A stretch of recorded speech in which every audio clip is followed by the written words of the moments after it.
VOD watches, y'all know the deal. Timestamps in the description. We're just doing free coaching for a while. VOD's channel's been doing pretty well, so I appreciate it. You know, like I said, I always love my VOD watchers the most. Yep, I really appreciate it, and thanks for all the support. We're actually kind of getting close. We're kind of getting close watch hours wise to getting the channel monetized. But to get, I mean, to get real monetization, you also need 1,000 subs. So probably a little far away from that latter half. But when we get closer, I'll probably start making a big push for it with the general community, because I still think the general community doesn't even know the VODs channel exists. Because my Twitch VODs get more views than my YouTube VODs, which I don't know. Maybe I'm like just a boomer or super out of the loop, but like I cannot imagine a single reason why someone would want to watch a Twitch VOD over a YouTube VOD. Also, I don't even think people can see the like markers on the Twitch VOD. But also, I started my VODs with, well, I guess I don't start my VODs with saying they're on YouTube. So yeah, if you're watching this VOD on Twitch right now, then go to YouTube, exclamation points, VODs. I think you can do that in post, right? You can do that in my offline chat, surely. No, I'm not streaming Silk Song. I'll play after stream. I will play Silk Song, but not on stream.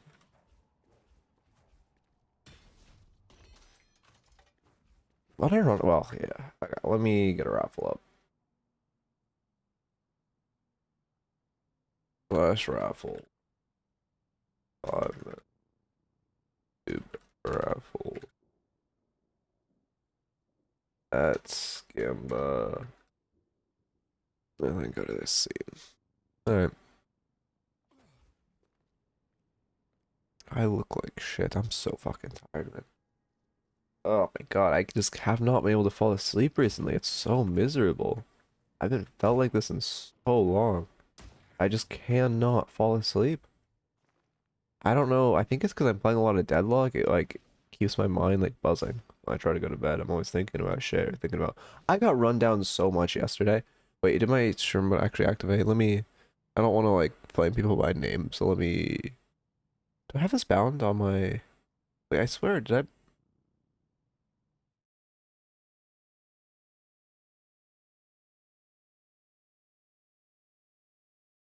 God damn it, stream mode's still not working, so I can't show that. I want to show how much I got griefed. Well, okay, I could set up like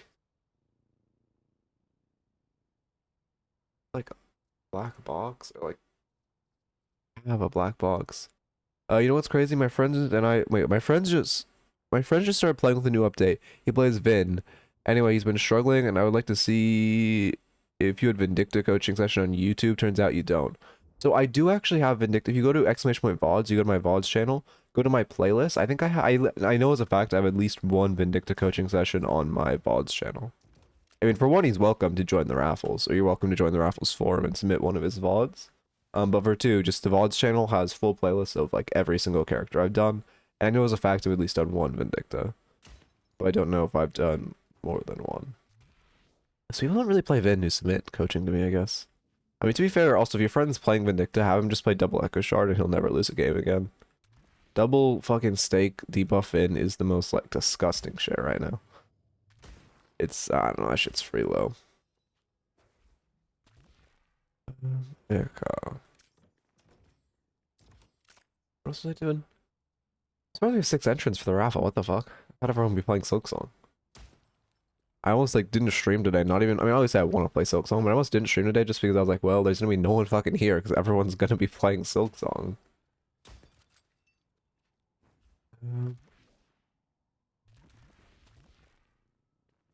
Okay.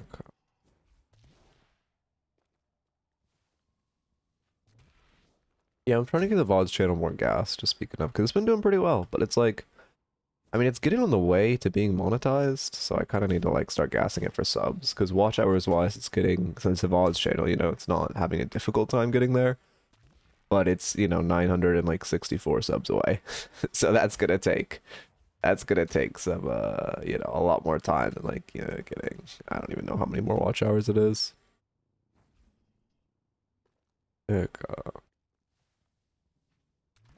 I think the Vin coaching session was good. It was so long ago, but I do, for some reason I remember, there's some reason it's like stood out.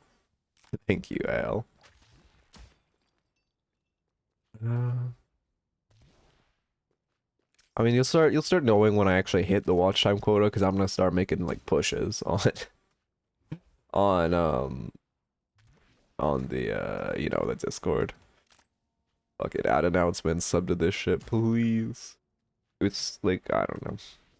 Also, like, getting the VODs channel monetized would be huge because that shit's like, VOD channels are like, you know, goldmine. Thank you for the follow. I don't know how you say your name, Ansik? Andersick? My apologies on always saying the names wrong, but thank you, thank you. Oh, I also got stroke on the follow bot. After streaming for 11 months and complaining about it every fucking day, I finally did it. All it took was asking ChatGPT and it gave me the custom code to do it instead of online, which couldn't find shit on Linux.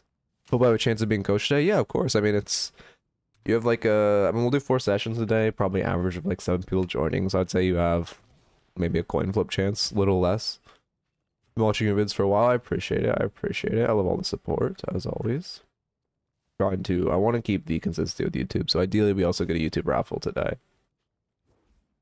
Because like I need one for tomorrow and then probably one for the one or two for the weekend. But then also maybe I have that. I want to make a how to get out of low elo guide. I have it like scripted decently well.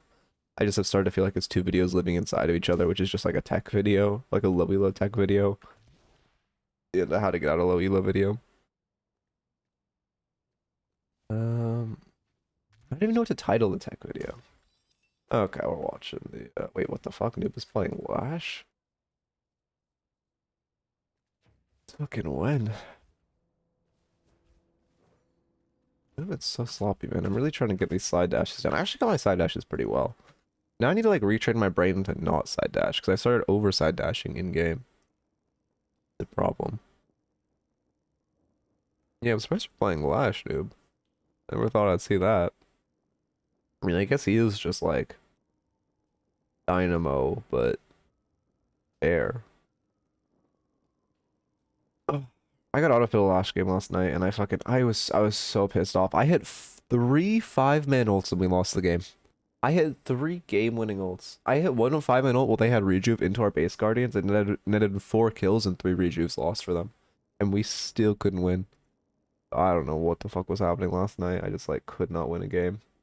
Okay, fuck it. I'm showing names. I gotta shit. I don't want to show names. Okay, let me.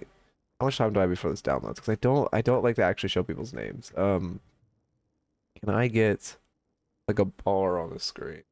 I probably have like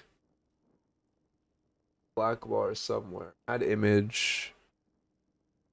Wait, I could do add existing and just add like let's use the phantom logo. No, what if I edit the phantom? Will this fuck shit up? Yeah, it will. God damn it. Okay, add image. It's actually really nice to have this bar. Create new black bar. And then I think somewhere. Oh wait, I need to not make the source visible, so I don't. Okay, I can't even show that. Where is it? Images. I have to have a black bar somewhere. Green arrow. I mean, I could use a red arrow. Yeah, fuck it. Why not?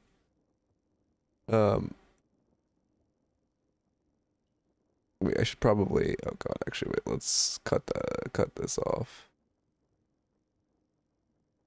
Okay, and then bring these down to actually match it.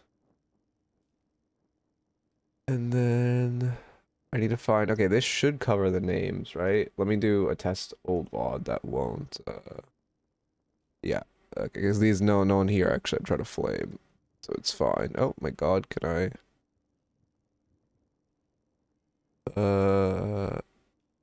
Okay, that's builds, that's fine to show. And then on this end, we can bring this down to the characters. Perfect. Okay. Yeah, I turned my match rating off a while ago. Let's see, because it just tilts me. I went on, like I said, I went on that 10-game loss streak. I went to from Phantom to Archon in 1 day, and then I turned off match rating and turned off like actually looking at my rank because it just tilts me in all Oblivion. But like, you know, we have this shit. Wait, no, this is not one. This is one of the old ones. Okay, these are the most recent games. You know, this loss, which was really cool. Also, again, you'll notice a pattern in my Mina's completely inting me. This was actually, I didn't play this one great, but I did not play this one bad. I had the, like, this was so bad. I was the only team that won lane. Oh, that shows names, well, whatever. I was literally the only team that won lane. Every other lane got their fucking ass kicked. It was so sad. The only game I won last night, no, actually I won 2. I had to go 7-1-17 on this one. Another game, top damage, best KD. Could not win it. Other game I won, I had to go like 20-0. Yeah, 8-2-22. The Lash game. Didn't do most damage, but had insane fucking ults. And then the first loss of the night, where again, top damage. Actually, no, Drifter out damaged me, that's crazy. Oh, he kept fucking dying, man. This guy, he had damage, but oh my god, he kept fucking dying. Anyway. Also, there's no point hiding the names with an ID still visible. Yeah, but it's like, okay, but who the fuck is gonna go? If someone cares enough to put the ID in to see the names, they can literally, they could, by the same thought process, they could go to my stat locker and like look at my match history. Like, I'm not gonna, like, at that point, I'm not going to care. But it's just generally about, like, because there's a, you know, I keep getting more and more comments at, like, people, like, seeing themselves in games. So it's more about those people. Or even hiding, because people, I don't want to flame people when they see themselves. That's why I always blur names. I get comments all the times on like my channels and VOD channel. Like, oh, that's me. Oh, that's me. So that's why I don't flame with names on. Because like, you know, I don't actually want to be a dick to a player who's probably just like learning the game or who's just new, right?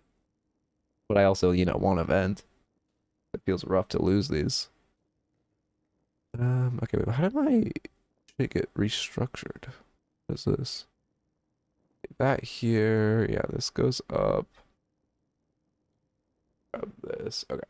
I'm really thirsty. Oh, yeah, I have this then don't flame, man. Oh, you know that can't happen.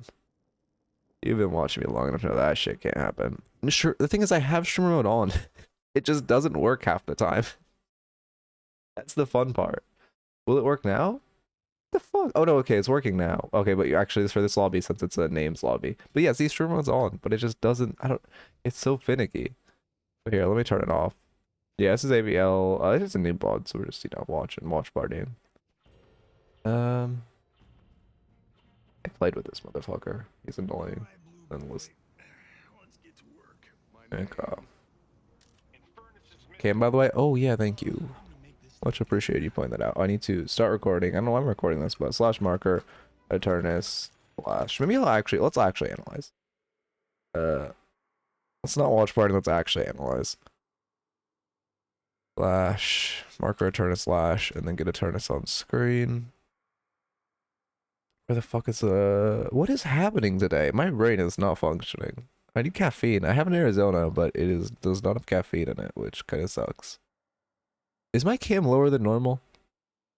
Wait. That's not the right scene. This is the scene. No, my cam's the same as always. Wait, but this is the wrong. I haven't segmented this. Oh, I don't have docs up, that's why. Docs. New doc, it is the 4th today, right? Okay. This is one of my 3 Lash games I played after 20 Shmo and Krill games, so kind of rusty. Yeah, I mean, I've never seen you play Lash. I don't know, Lash is just like... Well, to be fair, in high elo Lash, obviously, it's a lot worse. In like, low elo, he's just a fucking shit stomp, because people do not at all, like, CC him in his ult. Wait, what did Matrix say? Analyze my feeding, okay. Okay. I think we're good. Man, I'm so fucking tired, it's actually, like... I don't know what the fuck is wrong with my body recently. I'm just playing a lot of Deadlock. He's not letting my mind rest when I sleep. Just really, really bad, but it is what it is.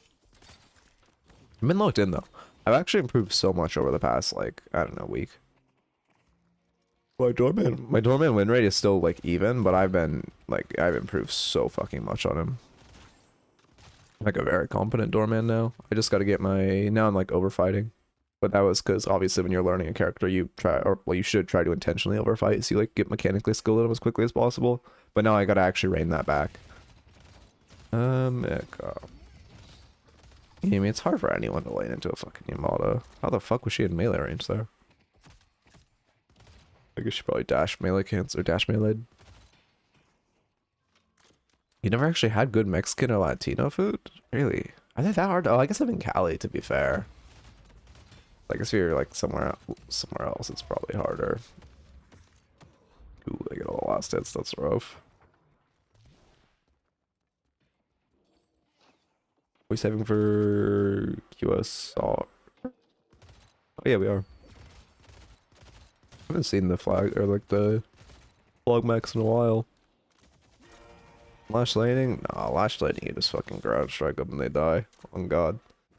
I played this character. Lash Lane is just like, I don't know. I think Lash fundamentally works, but his lane does feel just like wrong, honestly. Like, I don't know what they do to change it. But his lane just doesn't feel... Like, I feel like he needs... I don't know. I don't know what he needs. I could even place it. Lane just doesn't feel right. MS. Is that guy a name? No, he just has good ass aim. Stomp nerfs? I mean, it's not even necessarily... I don't even think he necessarily needs a nerf or buff. He just needs, like... His stomp shouldn't... Maybe his stomp should... I don't know. I couldn't even word it. He just feels like... He doesn't feel fun to play in lane, and he doesn't feel fun to play against. Before Stomp Nurse it felt worth committing. Now it's GG. Yeah, a bit like that. I think like I feel like he just needs, I don't know. Again, I don't know what he needs, but right now no one enjoys laying against the Lash and no one enjoys playing Lash in lane. So like clearly something's wrong. Even with the whole map rework. Good kill. I don't know. I'm surprised she stayed.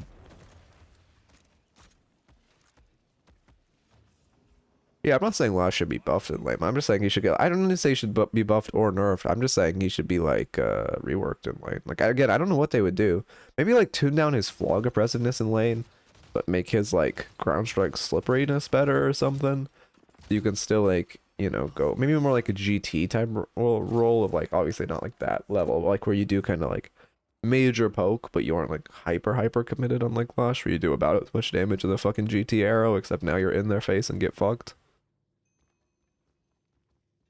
Also, his ult feels like... I mean, there's no way to change that, but in lane, it feels fucking bad, man. His Lash, the enemy... Like, again, playing against it, because enemy Lash just gets ult, and it's like, okay, we can't go past bridge now, smile. I mean, if you nerf Flog with Stomp players... If you nerf Flog with buff Stomp, then you're just worse against good players. I mean, yeah, that's true, but like, well, I don't know, I think even in low elo people still do, like... Floggish builds. I don't even know what you do. Again, I don't know what the fuck you do to him, but he just doesn't feel good in any sense right now. My timer desync? Oh no, it's just fight's already happening. You really drive by that? Especially don't just like momentum cancel.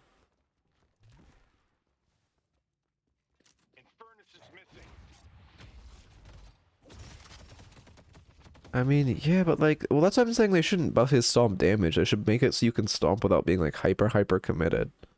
Again, I have no idea how they do that. But just like something where you can, I don't know. Again, no idea how they do it. That's the spell's designed? Yeah, exactly. I'm saying they should do like, they should change the design early. But again, I don't know how they do it, but they should just like, I don't know. Do some Kha'Zix type shit, whereas one like devolves when he hits a level or some shit, I don't know.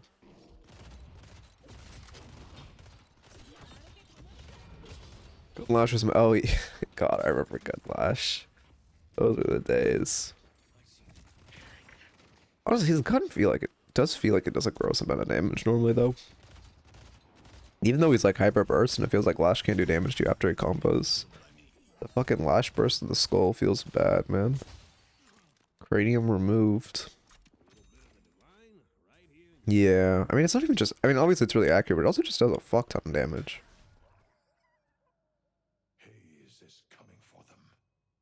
And I guess just being burst, that's or it is the best burst gun, right? Yeah, that's you don't get more punish for it, I'm surprised. I guess the furnace doesn't get his ignite, so you're golden.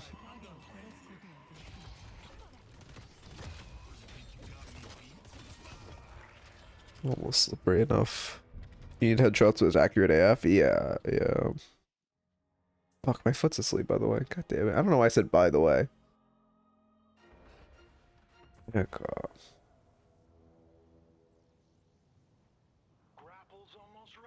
Yeah, I want to do 4 sessions today. I want to get a good VOD. It's like it's taking restraint not to be like, well, you know, maybe today is like a 2 or 3 session day, so I can play Silk Song. But like, you know, I want to get like a good VOD and good YouTubeable content.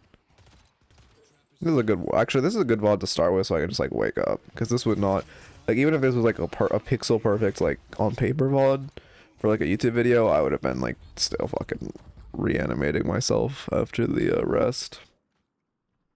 Oh, they have Victor Drifter too, so you just kind of like lose. Is it my idea, or is it kind of difficult to counter Drifter? I mean, Drifter just does like an absurd amount of damage in 1v1 right now. Like, the reason you don't see him in Pro is, for one, like, his ult is obviously only, well, not obviously only good in solo queue, but like, it's significantly worse in Pro play because there's full comms versus solo queue. Like, splits people up, people don't communicate when they're ulted, people don't communicate what's happening for the people who are ulted. And it just goes a little rough. But then, oh, nice. Yeah, I guess also Lash does feel nice with like GT is a half decent matchup because you get the what's your GT doing? Because GT can actually poke him down for you.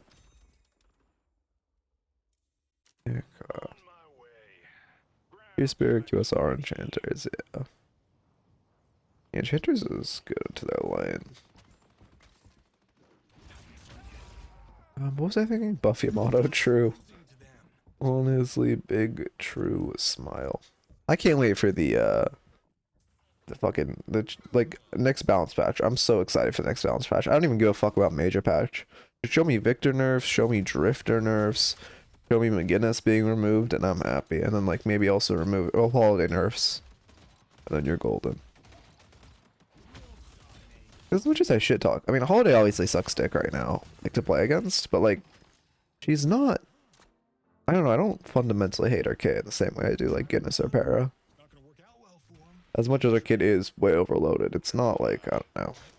Slowing hex stopping balance pads makes it not feel like you know, an optimal. Wait, what are we talking about?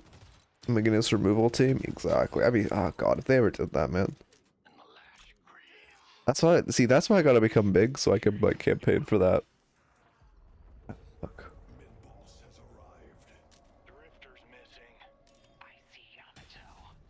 Wait, what's happening? Was I playing solo queue Lash? Wait, it's a good thing that Drifter doesn't muddle audio, so you can pretty much listen to what he's doing. Yeah, I mean, if you monitor him, you can kind of figure it out, but it's hard in, like, the clusterfuck of a team fight. But also, the issue with Drifter is just if he ever catches you out without teammates nearby, he, like, you're just dead. So that's fine if it's, like, oh, it's GT's bird. It's fine if it's, like, a high, well, even in high elo, he's strong, but he's not like a monster in high elo. But he's a monster in low elo because people just misposition all the time and don't monitor him. Like, what you should always be doing is, like, when you have a Drifter in the game, whenever you're splitting, you just kind of need to be conscious of where he is, like, individually, as well as where his team is. That's pretty much how I like play against him. Is I'm always like sub-monitoring him specifically, and I never like overcommit on a split unless I know as a fact he's on the other side of the map. Because he's kind of the only character that can like really punish a split, and it's not even like, you know, a trade. If you trade a Walker for your life and he gets stacks, it like is the one character where trading Walker is still worth your life. Or your life and 5 Drifter stacks for a Walker is still worth, but it's like, you know, a lot less worth than just your life. I think it's just Drifter's just base damage is insane. Because he just feels like he one-shot stacks or not. Like, I think the issue with Drifter right now is he's not a faster famine character. He's a don't famine character and you do fine. It's like, if a Drifter goes neutral by like 12 minutes, he's fine. It's the only time you ever see Drifters be useless is when they fucking int. And again, this is lower elo, not, I mean, in higher elo you can be more suppressed, but this is like a pub stomping character fundamentally, like a low elo stomping character, so I'm just gonna talk from that perspective. I'm surprised you're not going Majestic Leap Rush. I love Majestic Leap Rush so much. It feels so OP. Good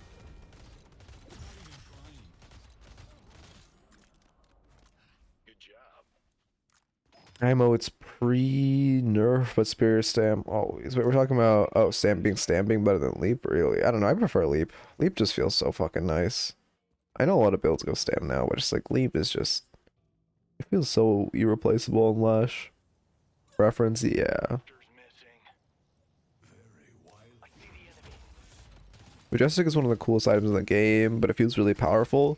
I think the only thing I would change about Majestic Leap is like, it feels like dog shit when you jump someone and they like use it a pixel before you like shoot them. That's what feels bad. Obviously it being a movement item is to get around the map is also a little rough, but that's like inherent to the item. I think what feels bad is when someone like manages to use it like a pixel before you shoot them. I don't know how they would fix that, but I think that's the only thing I would change about it. Do you guys really already have that walker? Damn, your team said it didn't work. I see the enemy. Good job. Holy shit, Listic is getting rolled. What the fuck? See the enemy. When he's this is like early days when he was, no, this has to be within the last 3 days. This is when he's like cracked it, Billy. God, I love that cam smile. I get stam and warp quite late if required. Interesting. I don't know. I don't like warp Lash that much. I mean, again, I'm when he plays a lot of Lash. I only played when I'm auto-filled.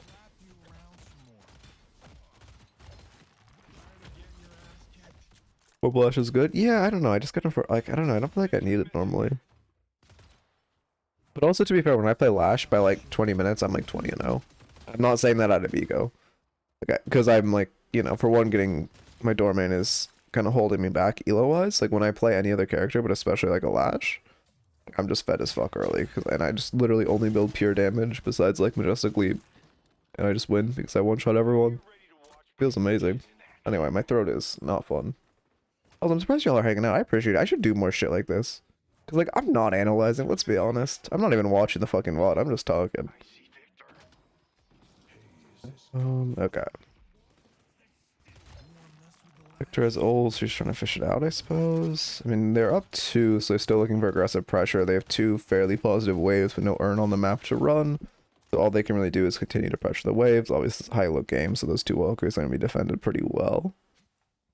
It's a little too early to go mid, so what the fuck happened in the next turn? Now my timer's desync, that's why. Urn's about to spawn. Game will start to revolve around that off spawn. I barely buy reach on Lash, really. I like reach on ult. It feels so nice for just grabbing people. Now Urn spawns. We hopefully don't let Victor get it, but no one else is on the side of the map, so he probably is. So you have to deal with the crashing wave. He's stinky O-ring the tower, interesting.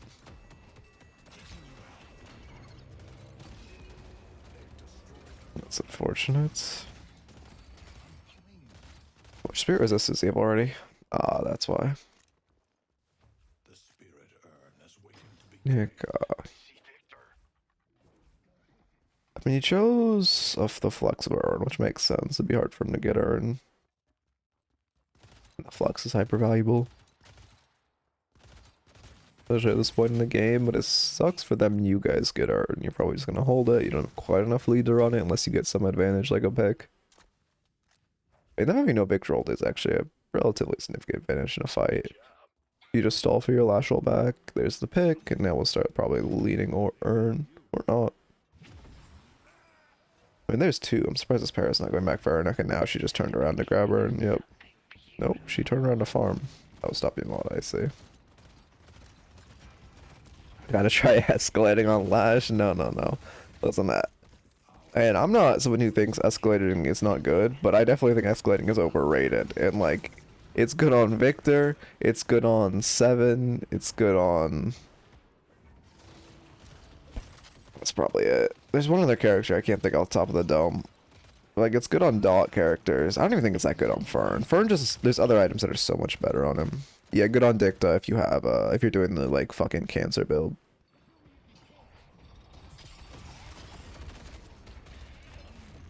I can't wait for the Vindicta gut, man. God, I can't wait till they're just like Crow. Crow is now like a squeaky toy.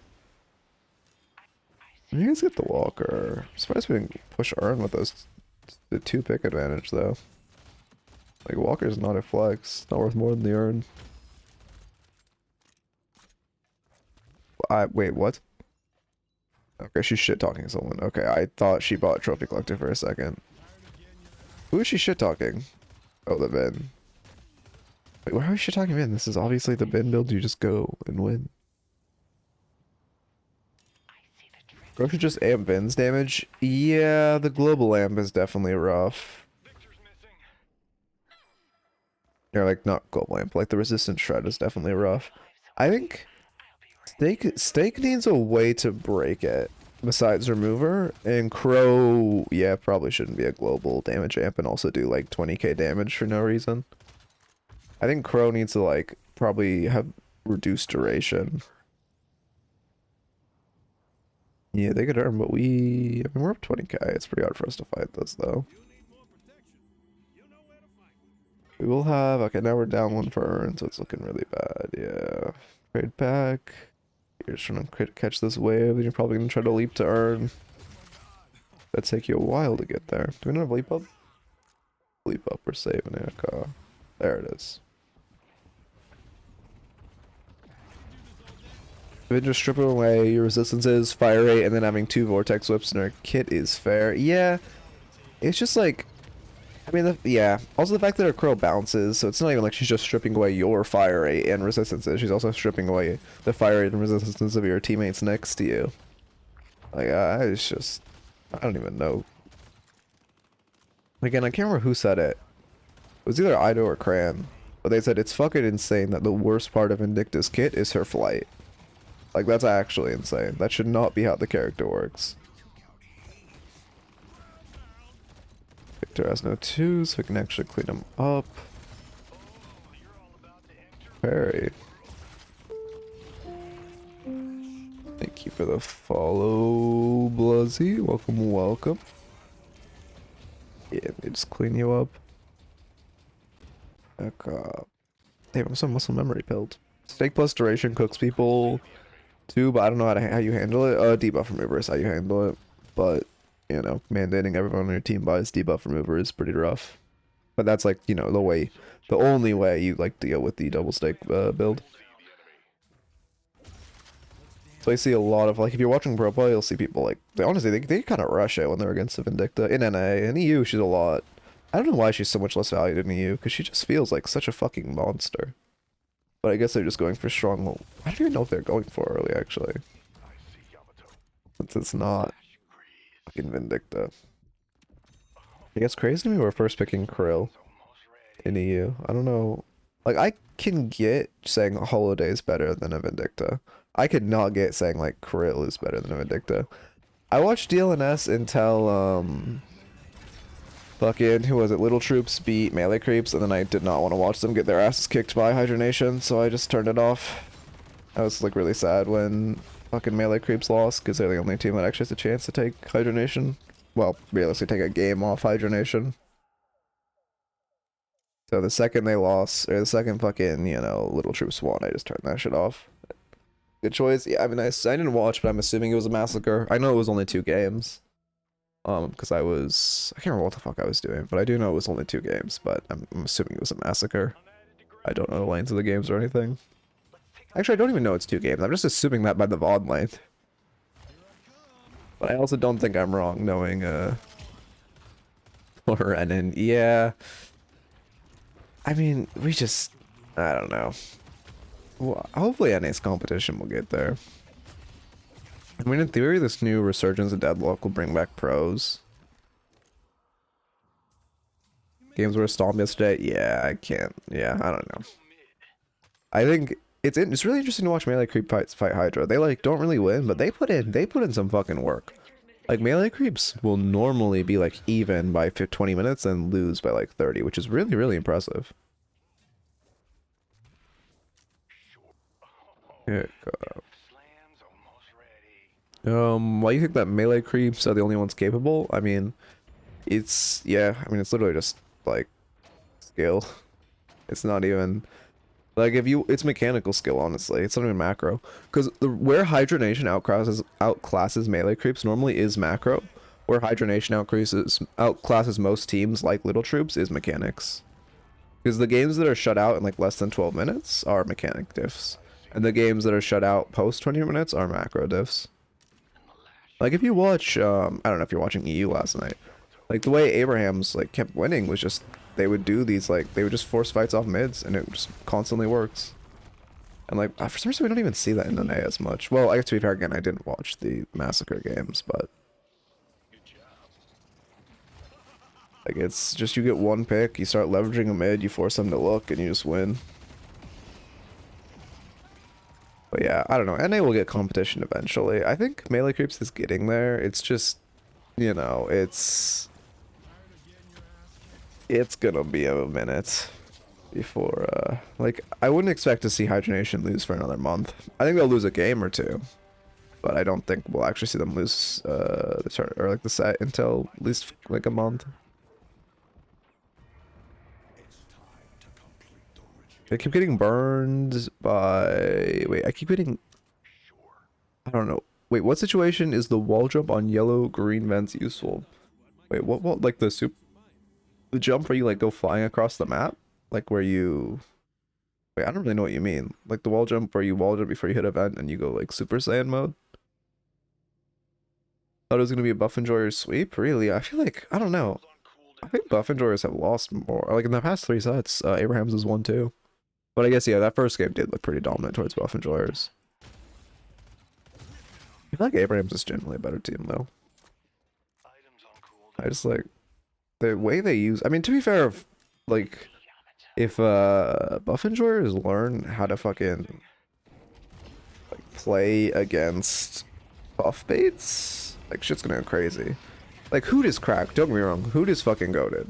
But like other than that, I feel like Buff Enjoyers are kind of a little pressed for like crazy playmakers.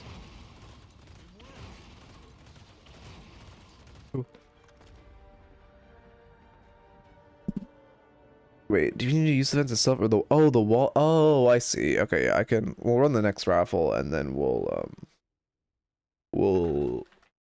fucking you know what I'm trying to say.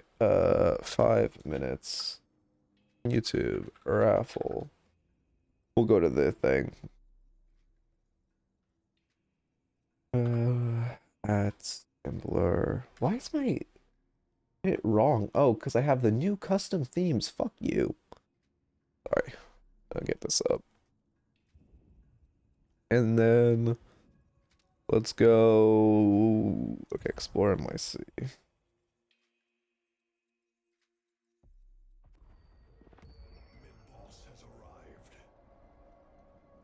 Okay. Is raffle running? I'm not stupid. Yeah. Oh, Matrix, are you here?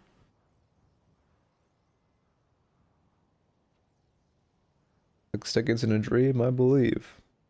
As always, if you're new here, the ticket system is just a pity system. All raffles are completely and entirely free, and all stream raffles will always be free. I don't think I'll even do. Like I said, I was kind of floating the idea of doing like on personal time more coaching, but I kind of low-key kind of just need the mental health space. Okay, are you just talking about like this wall jump? Or like you talking about secondary set? You talking about this one? Oh, I'm really goated smile. Okay. As you can see, I've definitely transitioned to using this one because it just feels way more consistent and better. It's the same timer. I'm not warmed up at all today. The wall jump where you get vented. Wait, what? Okay, that's the second one. Wait, what do you mean the wall jump where you get vented?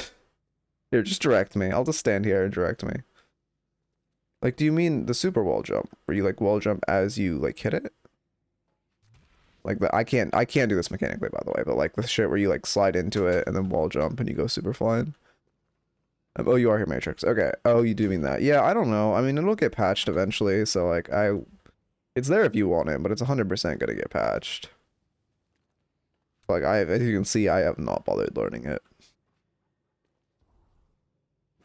I'm more like learning like actually permanent mechanics. I don't know how that was a wall jump also. Okay, also what does it say, Matrix? Is with the raffle bot? One thing like that'd be really nice to have is like a command, like a preset for a raffle called YouTube raffle with a 5-minute duration. Like that would be really nice to have, and then I could just like roll that with like one command or something like /raffle1 or something. because that's, you know, obviously the most common raffle I run by far, and it would be super, super nice to have. Okay, one thing I noticed in DLNS, motherfuckers kept wall jumping off this, and I just don't know, like, and they wouldn't have to melee. And I just don't know how. Oh, it's literally just the difference in that movement speed, or did I corner boost off that? Not corner boost, but like air wall jump. Oh, it's just a difference in movement speed. Okay, that's how. It is a mantle slide. Oh, okay. Yeah, yeah. Where you just mantle slide into the vent. Then you have to jump into it, or like...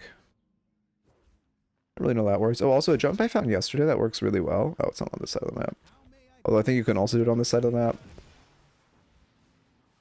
Come on, Majestic Leap. Oh, I don't have infinite cooldowns on. A jump I was kind of using last night that feels really, really nice is right over here. Is this juke where you just come over here. You do... God damn it, I'm fucking not warmed up. You do an air dash, wall bounce, double jump, and you come up here. You can also, if you do it correctly, you can do it without a double jump, and you can melee instead, but it's a really, really nice juke. And also a great way to get bridge buffs, because I was always like jumping down and routing around.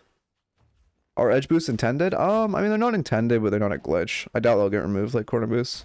But I mean, they weren't intended, but I think they're like, you know, Bob Ross style happy little accident. Because they've been in the game for forever. And Valve removes corner boosts that are like really super impactful. Like I remember in the old map we had one right below mid boss that was like super, super strong, and they removed that pretty quickly, but they leave them in general just because like it is fun movement tech. Oh, also a long time ago someone asked how to like or how to mantle slide off of one of these, which you have to melee, jump, and then crouch at the same time, and that's how you do it. Shit at it though. I'm trying to get the second wall bounce.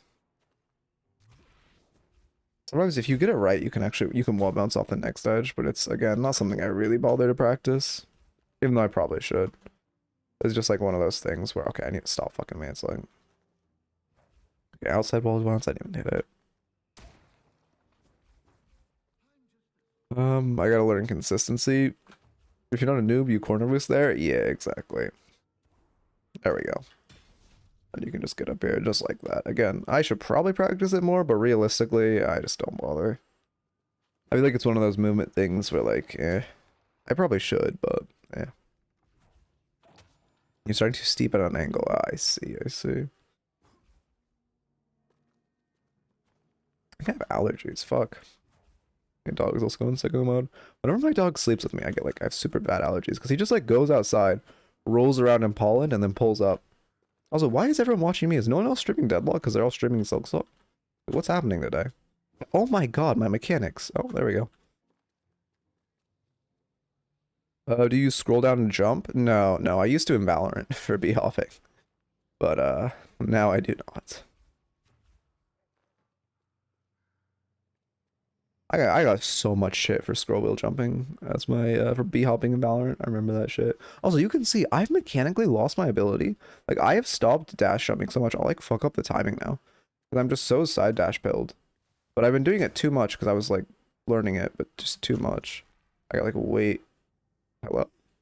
Got way too heavy into it. Oh shit, the raffle's over, my fault. Okay, Ritualist Haze review. There we go. Is there a character specific? Wait. Oh no, sorry, I missed that.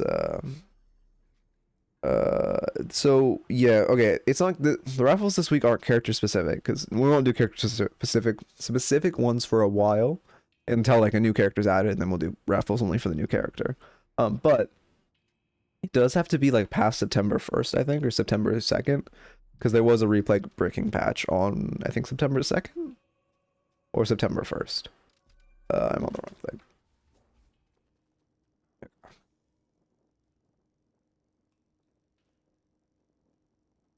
Source to Enjoyer. I haven't reviewed a Haze in a while. Okay, we're going pure gun build.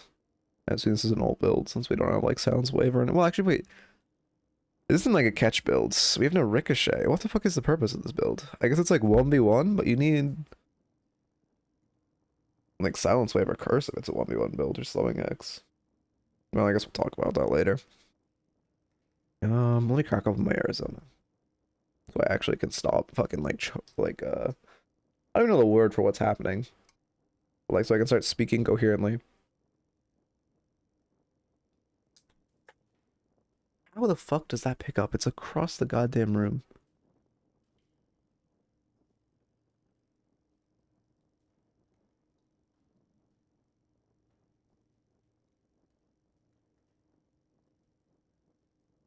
Like, I do also want to get more into analyzing more pro players. Like I did with that Doorman Lomain VOD. But it feels rough. Like, the issue is when I'm coaching someone, I feel like there's, you know, normally relatively constant content and learning. When I'm analyzing, there's not that much. Like, it's, you know, there's obviously a decent chunk, but it's like probably only 20% of the, like, thought I'm analyzing is actually useful stuff to analyze, you know? Whereas it's a coaching session. So that's why I kind of also stray away from, like, coaching live. And the reason that Doorman VOD was so specific is because it was, you know, new character, watching how he played it. And there was so much, like, uniqueness to it. You need to watch multiple VODs to get some good content. Yeah, but the thing is, I normally, like, at least once a day I analyze a pro VOD, right? I'm watching, my background content is always a pro stream. And I'm, like, hanging out. I'm watching a lot of Ido. Actually, holy fuck, we're pressed for, like, high level and entertaining Deadlock pros. I like Ido. I think Cran is objectively a good content creator, but he's like, you know, I mean, I think you guys can tell I'm not someone who watches like hyper high energy content creators. So I like watching him, but he's definitely not my first choice just because of oh yeah, sorry, this is not the Eternus thing is from the previous review. What is this Ritualist Haze? No, I need to stop the fucking recording. Drifter was countering, so I rushed APR. Okay, APR doesn't counter plated. I don't know. I'm like almost 100% sure. I've tested this multiple times, but I keep seeing it so much as people buying a counter to plated. Have they updated it? Like, I'm pretty confident it doesn't. How do I test this easily? I need a fuck ton of gun damage. It's a mathematical thing. I need some of the high fire rate and a fuck ton of gun damage. We'll go Wraith. If you think crime doesn't pay, you are outrageously bad at crime. Nothing that scales. We'll go like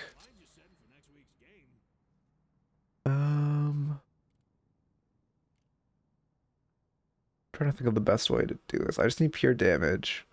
Can't be anything that procs on hit. Okay, you know what? We're doing the same way. So, oh, but the fucking gun damage. God damn it. I need 6.4 bullet that like weapon item that gives literally nothing. Like stats wise. Switch overflow? Yeah, that's actually no, but it gives fire rate.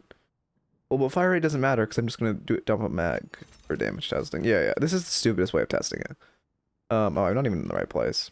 But again, I'm like 99% sure that APR doesn't go through plated, but I just want to check again. Yeah, we do need a gun buff though. Spirit Meadow's getting really bad. Actually, fuck that. We don't need a gun buff. We need a spirit nerf. I don't want to see gun doing more damage. I want to see spirit doing less.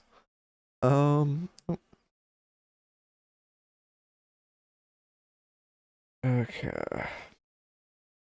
Let me go. Oh, actually, Spell Slinger would work. Yeah, Spell Slinger is actually what I do. And then I no abilities. Okay. And then make Mimic. And then buy Plated. Okay. I'm just gonna mag dump. We're gonna look at the total damage. 225. And again, this is not the most efficient way of testing, but like it gets the job done. This is still a Mimic, so we sell Plated, and then clear follow, sell Spellslinger, and instead buy APR. Wait, no, fuck it, he still needs Plated. God damn it.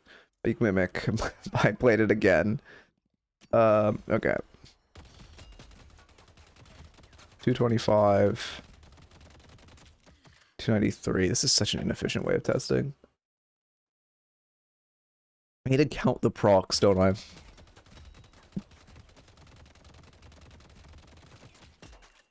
$314. Wait, let's see. 265. Okay, and then we go back to me not having APR and having Spellslinger instead. Does someone have an actual way to test this? Because this is not the best way of going about this. Also, is it? Yeah, I mean, wait, I should be not be doing the self damage.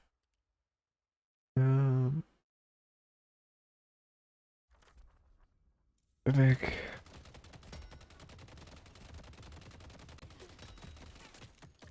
Yeah, I guess this is such an inefficient way to test. I don't think it changes it though. We are getting slightly less on this. Is there an easier way to test this? Let me think.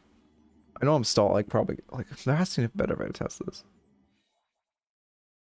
Yeah, Tank Buster is great, especially with, you know, more tanks being added and Victor kind of, you know, running lobbies recently. Yeah, does anyone know? Like again, I'm pretty confident that plated armor blocks or like blocks APR.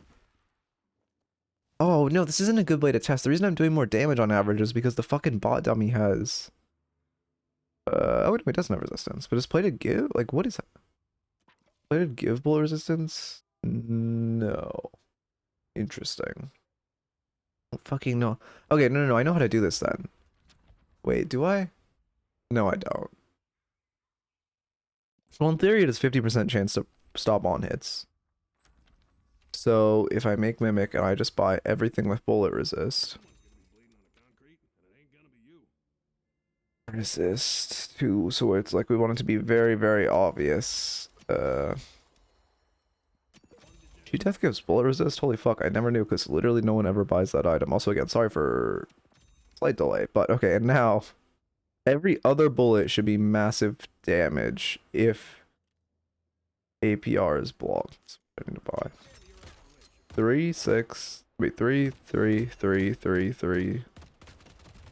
Oh wait, okay, wait. I gotta restart this. God damn it, it's Cell Siphon. Okay. 3, 8, 8, 0, 0, 0, 3. This is not getting me anywhere. I need a better way to test this. If anyone can actually like mathematically test this. Again, I'm pretty confident, but I need to be 100% sure because I feel like I keep getting gaslighted. What is the best way to test this?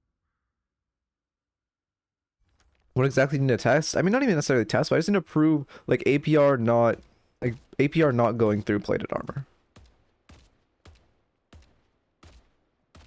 Again, I'm pretty confident that APR counts as an on hit, but I feel like I need to be like I need to be 100,000% confident before I like, especially if I'm, you know, ideally this Haze view is a YouTube review and I want to talk about that as a big point because it's something I see people get wrong a lot. Oh, maybe I'm wrong. Okay, that didn't, that went through, that went through, that went through, that went through, that went through, that didn't go through, that went through. I can't fucking tell. Like maybe I'm wrong. I feel like no, an efficient way to test this.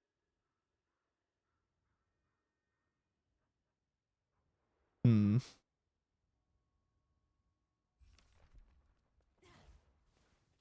Because the mathematical procs is like such a small, well, if it blocks on hits, it should be a big difference. No, we're doing it the old-fashioned way. Maybe I'm wrong though. I don't know, man. Why is this giving me 12 confirms? It's like it for both of us? Not Mimic. Yeah, I would have to do actual statistical analysis, which like I'm not trying to do on stream right now because, you know. Oh, An empire without sacrifice. is this how I fucking do it? Am I gonna do this like in the stupidest way possible? Make Mimic. We both buy plated. I give her Spellslinger. And I clear follow and I sell Spellslinger for myself and I get APR. But this also isn't, fuck it. She's missing though. How the fuck is she missing? Wait, I see her missing.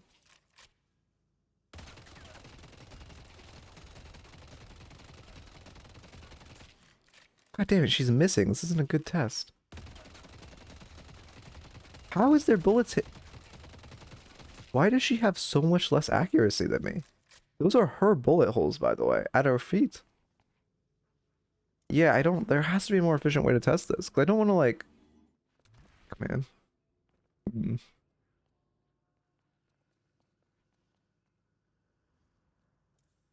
I'll find you.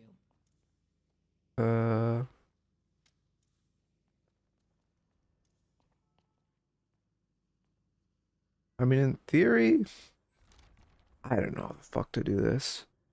There's no easy way to test this. But it's so important to know. ask someone to join you, but I mean, I've thought about that, but what would I even do if someone joined me? I have people who could join me, but like, what would I do?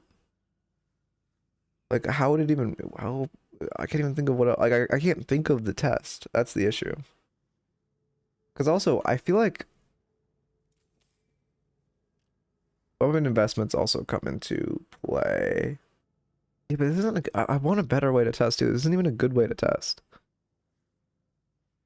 So I can redo what I did alone, but like, um, I mean, this technically gives weapons investments and no value, right? And this gives weapon investments and no value, but I'm also not. I mean, fire rate doesn't matter though, so I could go pure fire rate with something like frenzy.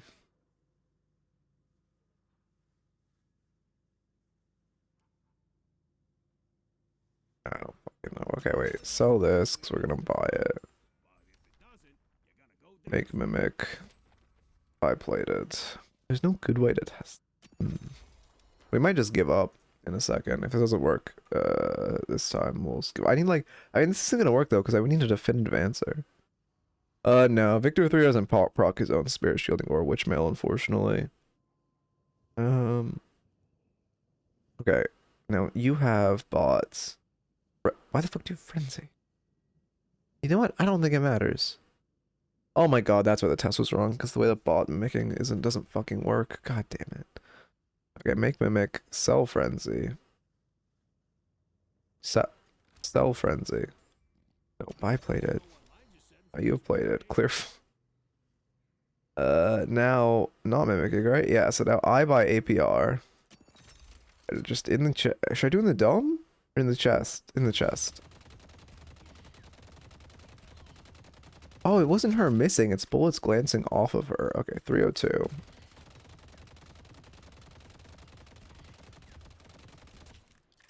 $300. I mean, this does seem like on average higher. 293. Or two, so like 298 is the average.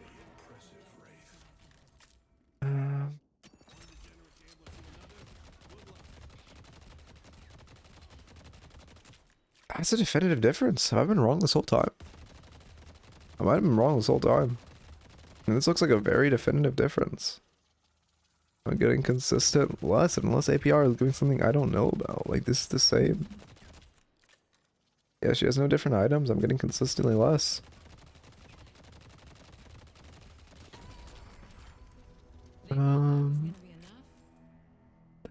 What else? Is there any other? I mean, it looks like I was wrong. I'm glad I tested this, but was there any other? I'm still gonna be like only fairly confident that I'm wrong. That's the issue. Whatever. I'll leave it to. Oh wait, actually, you know what? Why am I fucking this stupid? You ever ask yourself that? Why don't I just go to the fucking Deadlock wiki? I'm sure they have it on here. God damn, I just wasted so much time and so many viewers. Items. And then we go APR. Item that gives bullet velocity. Duh, first, yeah, no shits. I mean, they haven't changed its interaction. I might have just been wrong. Okay, there is nothing on the wiki. God.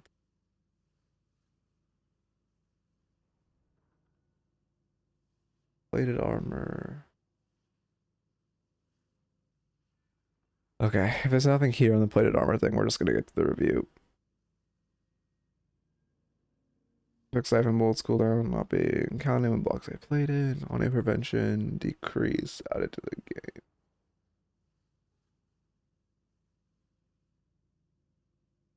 Yeah, I'm not doing shit. That actually says.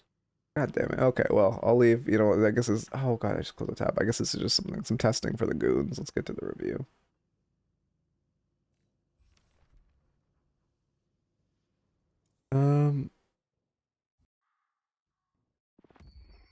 I think that does actually. Okay, those tests did lead to believe I was wrong though. But again, I'm not confident enough to say it in a YouTubeable review. Go back on door, man. Go to the review. Sorry for the delay, Dre. Okay, now we start recording. We slash marker Ritualist Haze.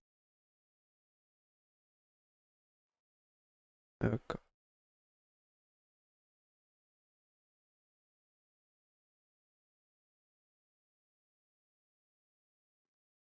Matrix, let me know if you figure it out. Because it'd be great to have like definitive proof. Again, I mean, now I'm like fairly sure in the opposite way, but like I feel like I'm just not gonna mention it. I'm not sure.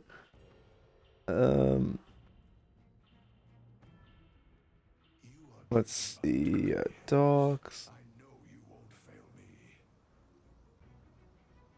I gotta get the Eternus and one we just reviewed. Ritualist Haze. Don't worry, I'm shopping at the grocery store. Okay. This is, I guess this is good grocery store content. I hate shopping at a store. I just min-max efficient that shit. Okay, you tested things out. Also, let me know your tests, because like I need definitive confidence, which is obviously harder, or you know, maybe not the easiest to get. Also, yeah, sorry, I'm not skipping ahead. Well, fucking people who are watching. Why am I talking? This is gonna be a YouTube review. That's why I'm not skipping ahead. TLDR. Okay. I wonder if Wolf knows. That's Wolf. Oh, he's playing Silk Song. Fuck. Oh my god. Okay. Come in stream. Oh yeah, you're here. Do you know how the APR plated armor interaction works? Because I was just testing it and I can't like, I don't know. I don't have a definitive, like I need a definitive answer. I don't have like definitive proof either way. It seems like it actually pierces plated, which was not what I thought initially. But I don't have definitive answer. Armor piercing rounds into plated armor. Like how that interaction works. I was joking around with the people, everything's too tense in my games. Oh yeah, no. I mean also one thing, because like I said, I've been on the decline recently, right? I went again, always, you know, won't sound like my list, Phantom to Archon in one day, and then even worse when I started playing Dormant. But like, it's so much nicer in lower elos. It's so much more fun. People just have fun. Like you're in an Oracle game and people want to like fucking attack themselves. They want to like, you know, mow and krill, but like you go into a fucking like Archon game and everyone's just like fucking vibing and like joking around. It's, well, not every game, obviously, you know, there's like outliers. And don't get me wrong, there's still a fuck ton of Archon games so everyone's like screaming at each other. But it's so many more games that are just like chill. Of like people actually having fun playing a video game. Okay, are we setting for T2? Looks like we are. I chose Haze, keeping gun investment buff at 6.8 throughout testing. When the enemy had plated, I didn't have APR, average 90 to 120 damage a mag. With APR and the same amount of gun, with APR, with AP rounds and the same amount of gun investment, my average damage went up to 150. Okay. So it does seem to pierce. Wait, here, let me... Pretty sure it's a 50% chance for APR to activate, but it's a 30% chance and the 50% of the plated activate. Wait. Okay. God damn it. Pretty sure it's a 50% chance for APR to activate, but if the 30% chance and the 50% chance activate at the same time, then the bullet gets ignored. What the fuck? So it does, TLDR is it helps. TLDR is it helps slightly. It's like a 15% damage increase. Okay, thank you. And thank you for testing Matrix. Doing Haze is actually a really good idea. I forgot that. I just thought a fixation would be a negative, but it actually is a positive in that case. It's RNG, but it's a slight advantage, so I shouldn't tell people that it... I always thought it was like, didn't matter, but it is a small advantage even if menial. Okay, lock into view. We rush... Okay, we're rushing Battle Vest. I do like that. I mean, obviously that's a great item in Haze in general. Into Drifter 7 will put in a decent chunk of value, especially this Drifter. Anytime when you're landing into Drifter, I mean, you just gotta space him. Drifter is his weakest part right now is his lane. And the way you beat him is just by spacing his rend. His rend does a disgusting amount of damage if you get a melee range of him, but you should just not get a melee range of him. There's definitely improvement, but I'd have to actually see the number to see how effective it is. I'm going with 15%. But thank you for confirming that, because I'm glad, and I'm also glad I checked that, because I would have just been like actively lying if I didn't. Okay.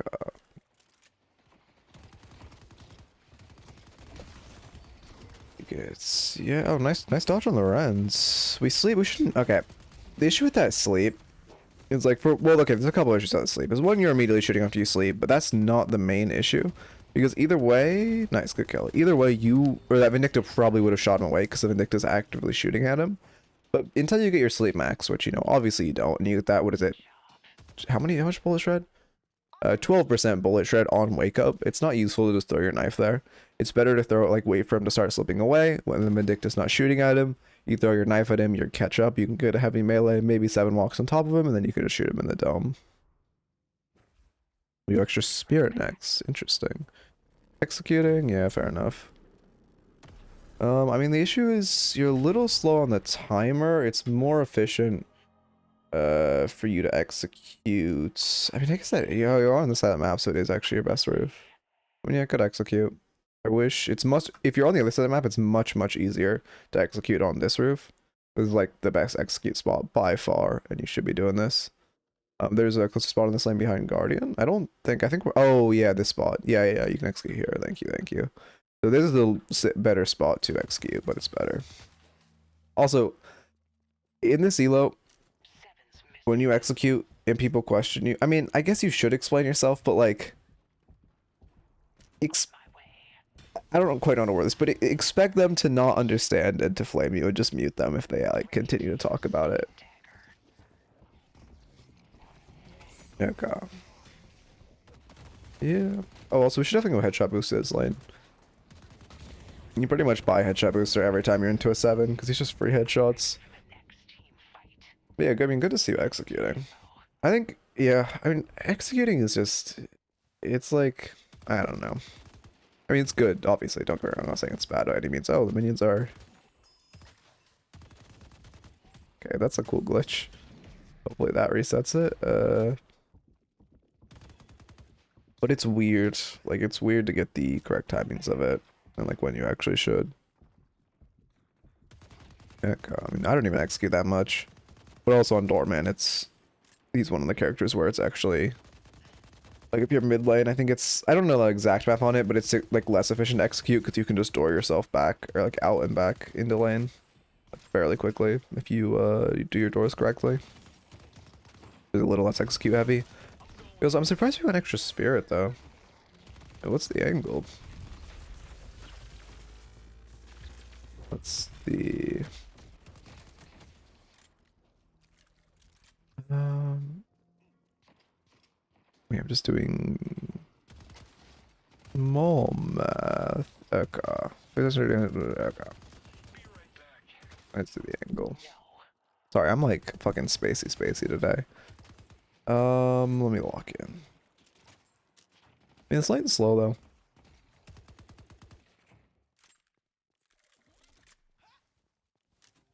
We're going probably double best, right? If we're saving for a T2. I buy changes at this point. Yeah, I don't like extra spirit.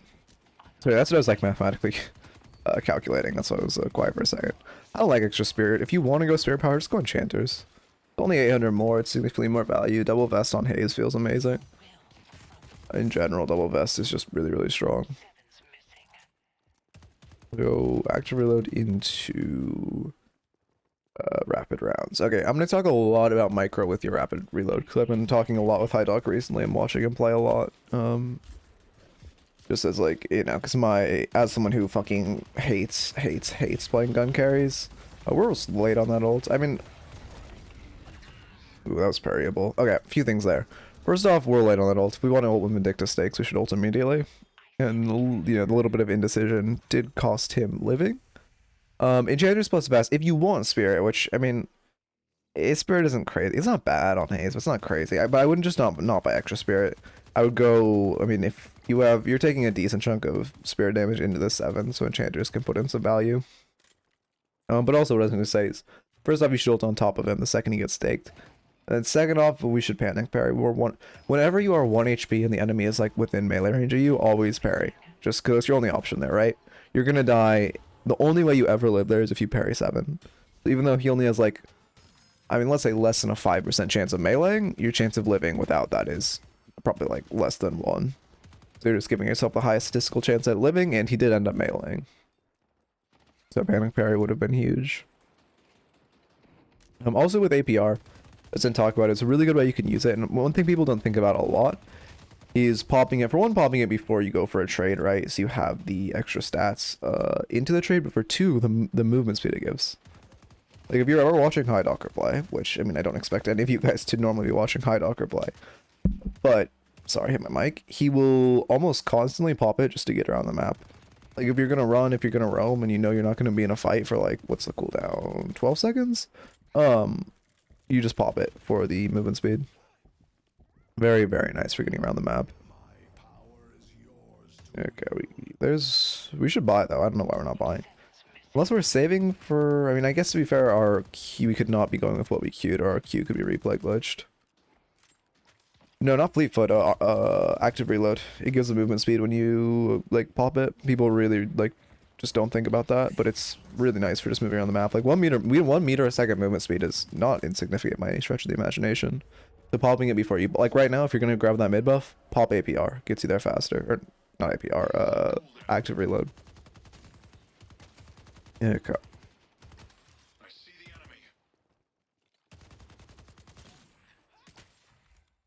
the enemy. Let's see.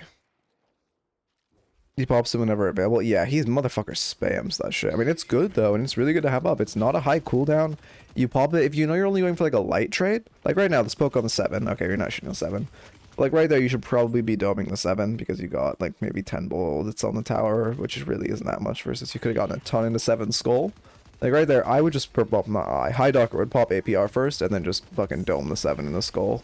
You get a good amount of healing, good amount of damage. Oh, let's switch this back up. Yep. Perfect. You go to an angle, just stack your fixation. Now you want to keep your fixation on him. Obviously, you should be shooting him. Obviously, you do have to be a little afraid of Rifter, but you're playing too passive. Your Vindicta's looking for snipes. Like right there, your only goal is to keep your fixation on him. This fixation takes an absurd time to like dissipate. So if you're just constantly like shooting one bullet into him whenever you get the chance to stop your fixation stacks from going away, he's either gonna have to like disappear for 10 seconds. Actually, like, what's the exact number and how long it takes to dissipate? Does it say here? I think it's around 10 seconds, but I don't know off the top of my head. 11 seconds. So he's either going to disappear for 11 seconds, or next time he comes near you, you're going to do a fuck ton of damage to him. That's a big difference. Oh, poor Vindicta. Why is she not resetting? Yeah. That's a big difference between high elo and low elo hazes, is how much they, or like how much they keep that fixation stacked in lane and just like abuse that shit. Because I guess, okay, here's the tier of hazes, which low elo hazes don't think about keeping fixation stacked all the times.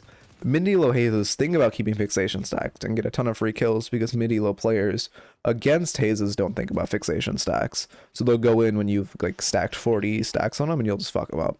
Then high elo players with high elo hazes will, you know, keep their stacks up and the enemy will have to, you know, tuck to reset. 11 seconds of them not being like in the lane or present is pretty significant. Also, is no one pausing for their doorman? He's been DC'd for a while. Oh, he's back, I guess. I'd be pissed if I was that doorman.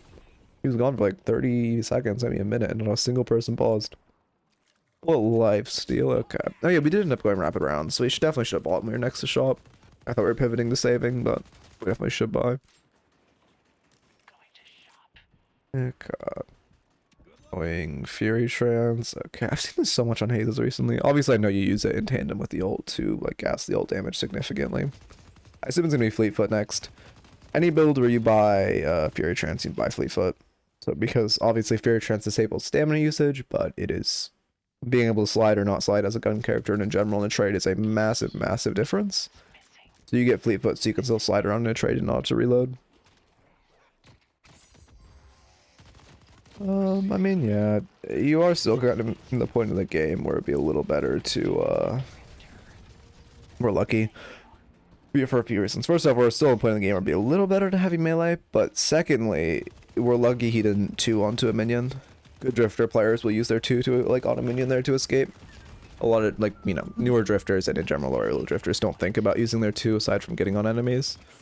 But it's very good for escaping. Oh, it sucks we missed that, but we Fury Trance and barely don't pick him up. Unfortunate. You're not gonna die, but you need to reset now. Yeah, now you just walk out. You should... Honestly, I'd grab this urn. Like, urn's about 30 seconds. Well, actually, I think my timer's desunk because of all the pauses. But urn's about to switch sides, and it's going to be on their side. If you grab urn right now, because it's first urn, it's still neutral. You can put pressure, stop the next urn from spawning for as long as possible, and put pressure on the other side of the map. That first urn people don't think about because it's only 3k souls, which really isn't, like, game-breaking. But, I mean, 5 AP is significant. And having, you know, stalling the next urn spawn and getting a free urn to push your lead is good. Although now your team's actually starting to fall behind again after those 2 deaths. But now it's less significant, and I think now is when your timer actually is like a minute away from urn spawning. Or urn switching. You should sleep him as you're running away. I'm pretty sure, yeah, we definitely had sleep online. That's pretty bad. We could have lived if we just sleep and walk away.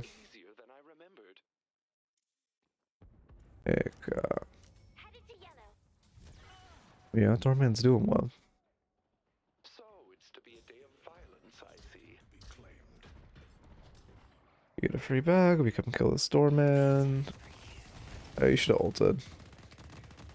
Right there, when you sleep him, you should just go directly on top of him, press ult, press Fury Trance, and watch him die. Yeah, now you're in a bad spot. I mean, you don't die here because if either of them jump on you, you can ult, but you do need help, yeah. You need to peel back to catch this wave right now. More important to stop the wave and then come back. Again, such a good time to ults. Your cooldowns have to be glitched. No, they're not. You have ults online. Yeah, that's... bring the ult out, but it is rough. For one, we're ulting when he has a door down, which...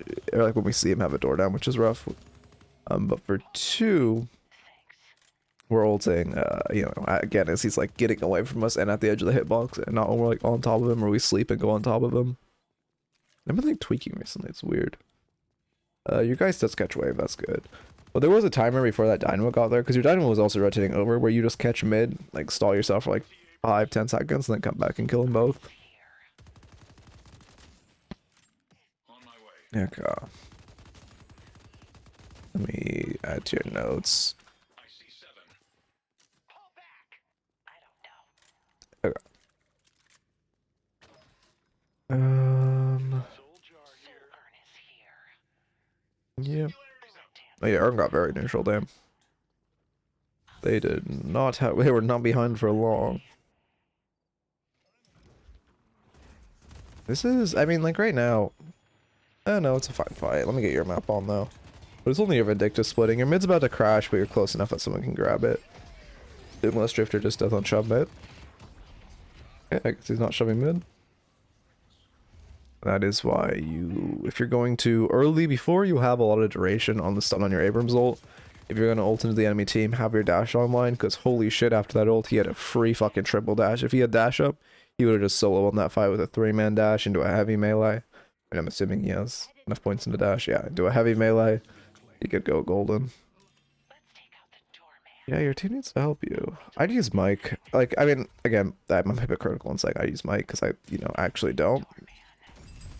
But it would help you a lot to use Mike. Wow, 3 of your teammates went mid. That's brutal. So, okay. I mean, people in this... I doubt this Dynamo knows it at this elo. But there's Dynamo tech where if you grab Urn and you go on Urn cache and he 2s you while staying on top of Urn cache, it'll still cache. Oh, that's such a bad 2. You're so lucky you didn't get, like, fucked up there. Okay. I think keep that. The Lash was the enemy Lash. The Doorman didn't see you. I love that shit. When a Dynamo 2s... it just sets you up for bells. You're dead, just down dash. Yeah. It's your best play to jump off there. You're gonna take full damage either way, so you need to get out as soon as possible. When he ults you while Fury Trance, you have no chance of making it to the end. Okay. Also, you can't use stamina, so I don't know why I said down dash, but... well, that's... yeah, that's really unfortunate. Your team kind of abandoned you there. I think the only way you really catch that Urn again is using that Dynamo tech where you just you know, run on top of cash, you tell your dynamo to 2 you on top of cash, and you could get it. Other than that, you kind of seem to run away because your team's being stupid. AP rounds is approximately a 21% damage increase compared to not having. Okay, thank you. We'll say at 20%. Okay. That's good to know, thank you. That's definitely worth buying then. Oh. Yeah, you're just gonna fucked. You're gonna ult, I assume. You need to jump on them and in the middle of all of them and ult. Oh, you actually just get out. You should active reload there again for that movement speed. Pretty big difference. Especially we're running away here. Only our Billy died. Also, I didn't see Abrams there, so it was good you didn't ult, because while he has charge online, you could not.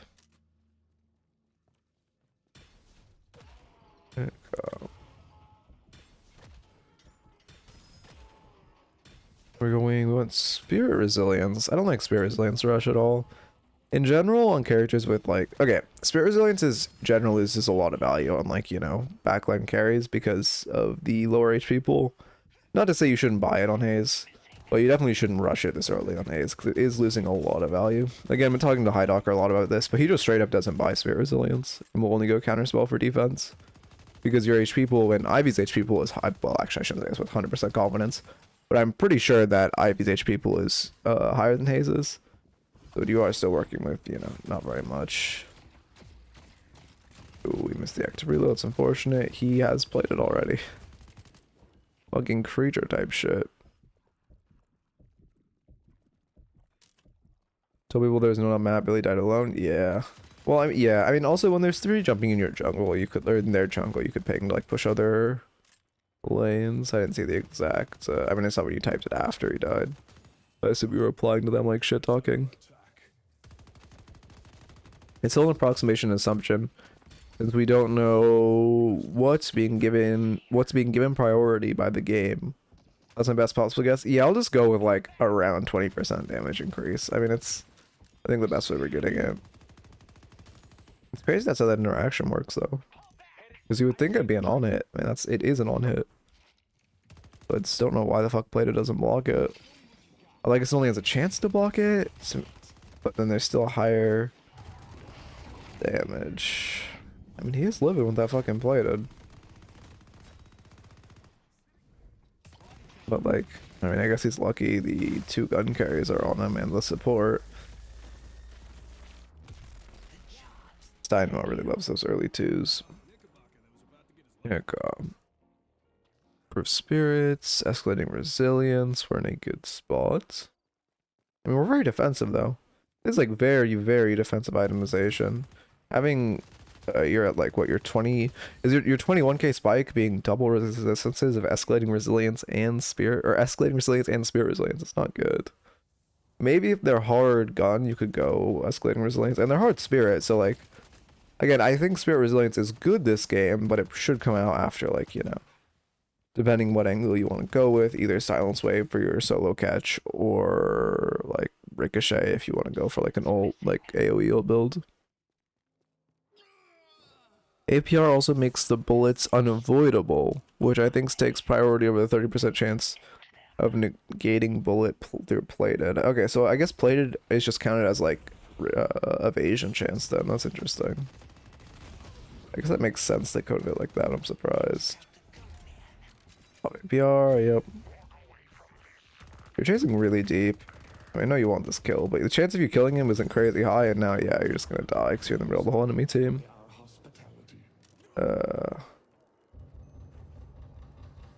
So yeah, I mean, you're dead either way. But in that situation, that's again one of the situations where it's more useful for you to get out of that ult as quickly as possible than to not take the most damage.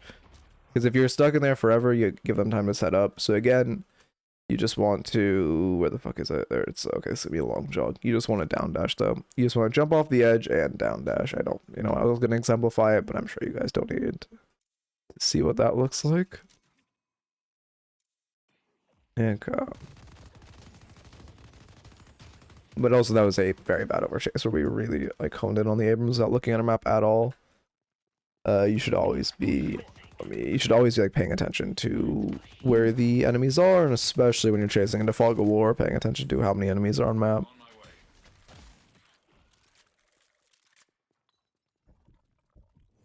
Heck, but yeah, also back to the optimization. There's just a lot. Like offense is just better in the situation, especially escalating resilience. I don't. Oh, let me look at what your team is showing. On paper, I don't mind this. Let me see if your team was showing before you pulled up. You and Vin are showing on wave on a 2-2 split. You push up, she draws back. This is fine. Your Vin's still with you. You see Drifter behind. Yeah, okay. You see Drifter, or Vin sees Drifter, you don't, and then Vin backs off. I mean, I don't mind this split. The issue is just that you're like so disjointed with your Vindicta. And you need to be telling your team to push right now. Because, right, they put 3 here, we should be hard shoving this lane. Like, Geist is getting mid-walker. We should be putting 3 into this pocket and putting a ton of pressure. Oh, wait, it's only 2. Wait, how does this feel so lost? What the fuck is happening? Your ult comes out, but way too late. Vindicta's ahead, too. She's doing a spirit build. Why does she feel like she's doing fuck all? No, it was 3. I'm not going insane. Okay. But yeah, your team should have gone damage on this walker. Pocket's solo defending. They have 3. They're showing 3 on map on your side. Your guys is putting pressure on this wave. You should push the left side walker with 3 as hard as you can. Whenever they show 3 on one side of the map, don't just type like 3 here, 3 there, because then your team's like, I mean, especially at this elo. If you're higher elo, you could type that and it's fine. But you should be like, if you just double click the walker, it'll say, let's push this walker. Like, you just want to tell your teammates what to do in that situation. Don't, like at this elo, you do not want to give them the freedom to think for themselves, because they'll probably make the wrong call. What the fuck happened? It wasn't all chat, it was just a self-discharge. I see. I see. Also, all of this is on a 0% resist enemy. If the enemy has bullet resist already, yeah, I mean, then APR has its... Wait, actually... Yeah, then APR would have its, like, increased normal value as well if they're building, like, plated and resilience.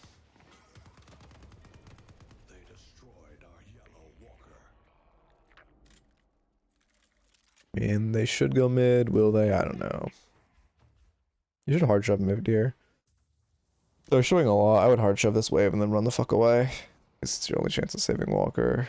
Yeah, no, Abrams is here. You try to jump this 7, but it's gonna be pretty hard. I also like counterspell for defense, but again, we have 3 defensive items, and or 3 defensive tier 3s, and 4 defensive T3s, so we have Fortitude as well. And our only offense is Fury Trance. And, you know, Swift Striker, Active Reload are only, like, pure offense items, which is pretty bad. I mean, Fury Trance also obviously gives... Oh, yeah. Also, another reason we don't need Spirit Resilience is because Fury Trance gives, fucking Spirit Resist. It gives 40% Spirit Resist on use.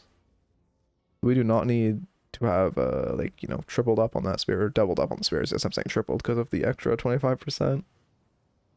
But we're way overdone with defense. You're not doing, like, any damage right now because you don't have any form of damage. At this point, I would go for, like, this type of game, you kind of need to catch people out since your team's trailing, but not by a crazy amount. Yeah, like, if you had Silence Wave to stop this pocket right now, that'd be huge. Also, the tech with Silence Wave is after you sleep someone, you ult and then immediately Silence Wave and they don't have time to react.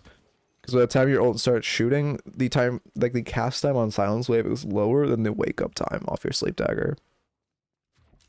So it's better to, ult like that. Okay, there goes Vindicta, bonked on the head. Okay, you're dealing 0 damage. I mean, part of it is, you know, the plated rush on Drifter is fucking psychopathic. But another part of it is, like, you know, Drifter can kind of afford to do that because his character does such a comical amount of base damage with this, you know, scaling 3, versus your character really needs the, you know, I mean, some kind of damage, some kind of fire rate, some kind of ricochet.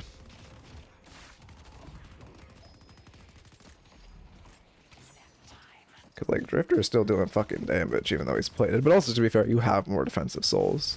Cause he only has 6k defensive, you have 12k. Which Fortitude is not bad by any means.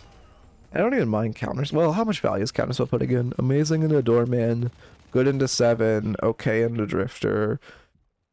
I mean, amazing into Pocket if you can use it to stop the ult, although, you know, this elo I kind of doubt it. Not great into Kelvin. And good into Abrams. So yeah, it is definitely putting in work. I do like the counterspell buy.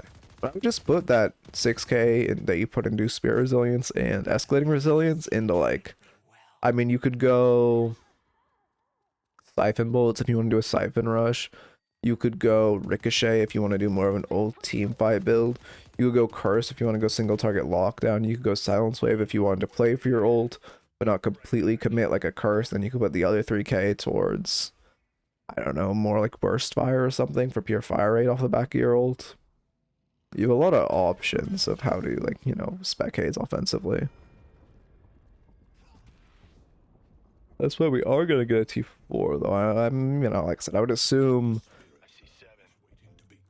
I don't even know, because, I mean, Siphon Rush is fine, but it's very late for... Well, it's not Siphon Rush. Siphon is fine, but it's very late for Siphon. Ricochet is fine as well, but it's also kind of late for Ricochet, because a lot of the value of Ricochet is how quickly you can farm. How the fuck did the Lash die? Again, kind of popping our Silence Wave, or our Fury Chance before our ult. We can't ult him there because he's next to a corner, and he can loop around that corner very easily. But it is still rough. Also, what's up, Matrix? I mean, I see more testing, but it's, you know, it's I don't know, very appreciated. Very appreciated. I don't know. I always worry about my tone. I don't know. I'm fucking clinical overthinker, man. It's bad. We should be buying though. I mean, it's weird they're just allowed to do this. We're showing our whole team on map. They should be going mid, but obviously they're not. They have, like, okay, also, if you're on the enemy team, by the way, if you look at this map, they have every single... Where's my mouse? What the fuck? They have every single wave positive. Like, well, you know, obviously it's pushed back, but every wave was, like, here or back. And they have a player advantage. This is 100%. I mean, you could do earn if you really wanted, but you could also just do mid. People in low... I mean, in lower elos especially, but even in general, like, I see this shit in Phantom. Just do not think of wave state as like a component to calling mid. But wave state is so important and so useful for calling mid, because you call mid there, they're down one player and like 2 people have to stay to catch waves. So at most 4 people can contest mid, but realistically it's 3 or less. So you're in an amazing spot to actually go mid. Oh, and I'm still in the drawing software somehow. I don't know why my stream deck is tweaking right now. Man, these VOD reviews make me want to, like, I only speak some Spanish, but I feel like, I don't know what it is about, like, people who flame in Spanish, but I feel like they just flame funnier. And maybe that's just because, like, it's up to my imagination, since I can only translate, like, half of it, and maybe I'd be disappointed if I could actually translate the whole thing. But, like, oh, change view. Oh, it didn't change back. Thank you. Thank you for the correction. I would have hated to be stuck in that view. That's why my stream deck didn't change out of drawing mode. I just didn't fucking click the button. Okay. Dynamo goes to hell. Yeah, one thing, like, really good thing for you into Doorman. Use cart. Does he not have stone on his cart? What the fuck is happening to my goddamn mouse? You should ult him though. Wait, what the fuck is this Doorman build? Belmax old man? Okay. He's doing well, by the way. He's 8-3, by the way. So, I mean, what I was gonna say is when Doorman ults as a Haze, you can beam his fucking head. Like, it feels awful to ult as a Doorman if they have Haze on the enemy team, because you just get fucking decimated. APR rush I don't like. I mean, we went over, we did the whole testing, but APR actually does counterplating, so it is, you know, only 20% extra damage, but it is still good into this plated rush. And, I mean, their bullet resist is not crazy. I mean, you know, Abrams has some. So I don't mind APR this game. But for one, I think it should wait till the other enemies start getting some more bullet resist. And for two, I think it should wait till you actually have damage. Because armor piercing rounds doesn't give any damage in itself, it just gives bullet velocity. So you're really, when you have, you know, nope, like your gun's only doing 183 DPS plus stacking fixation. Like it's not, you're not doing that much damage. I love splitting this walker because they're on mid. Yeah, perfect boost. This is all your macro is like insanely good for your elo. It's just the micro. Jolt on top of him, perfect. How the fuck did he have a cape? Saved a rage expander? What the fuck? Okay. Anyway. Also one thing with Haze, well, I guess your building is a big thing. But it's, wait, let me add this. But it's really just, you know, Let me reset. For clearing that pocket, it'd be really nice to have Silence Wave there. You just Silence Wave on top of them. Slowing it, also Slowing X is an okay substitute for Silence Wave, but I would not substitute it this game since, you know, it's only Pocket who Slowing X is giving value to. I mean, summon to Abrams, but it's not like you're not getting the times where you would actually pivot Slowing X over Silence Wave is games where they have a lot of movement abilities, like they have Wraith, they have Pocket, and they have Fern, something like that, where you're suppressing like 2 or 3 major movement abilities to get out of your ult, and then you kind of target those people. Siphon coming next. I mean, Siphon's a good item. It is damage finally, which is good. It is a little late though. I mean, there isn't much. Can't really justify Glass Cannon. And it's a little too early for a Lucky Shot, so that's gonna have to come out. Your base gun is just so rough. I mean, you're getting a lot from weapon investments, but your fire rate isn't stellar either. Yeah, we need more. I think we're relying on Fury Transfer fire rate. Additional fire rate could be worse. What? Okay. Also, you guys need to be careful with this fight. I don't mind kind of contesting this zone because we don't want to give it to them for free. But if any of you die, it is tragically bad. Should be backing out, yeah. You have ults. Oh no, you don't have ults. Unfortunate. I mean, I like how you played that initially. It's just we, you know, should have been backpedaling instead of chasing the pocket. We tunnel visioned on him way too hard. Yeah, oh yeah. Also, yeah, I mentioned Fleetfoot earlier, but that is another item that would be huge to have. Fleetfoot plus Fury Trance. Like, if you're ever buying Fury Trance, you need to have Fleetfoot because they just work so well in tandem. Yeah, that's game. Unfortunate. But yeah. A good point is also that Fleetfoot is, you know, so key to Fury Trance, because there's so many times you're using without your ult, and if you can't slide and you can't use ult, it feels so bad. Okay, as far as your notes, I would say, you know, first off, we could talk about the ult usage and just making sure you're ulting on top of people. In the early game, you had a lot of ults that were just, they were already at the edge of the hitbox, and they just kind of had to like dash once to get out of it. In tandem with that, we can start on the building, which is, if you're going on a kind of ult build like this, you need something to catch people out and like keep them in your ult, which is, which normally is Silence Wave, can be Curse if you really need it, can be Slowing Hex if they have a bunch of movement abilities, but you need something. And the combo is you sleep, you ult, and then you Silence Wave with the Silence Wave. Next off with the building, you know, more raw damage earlier.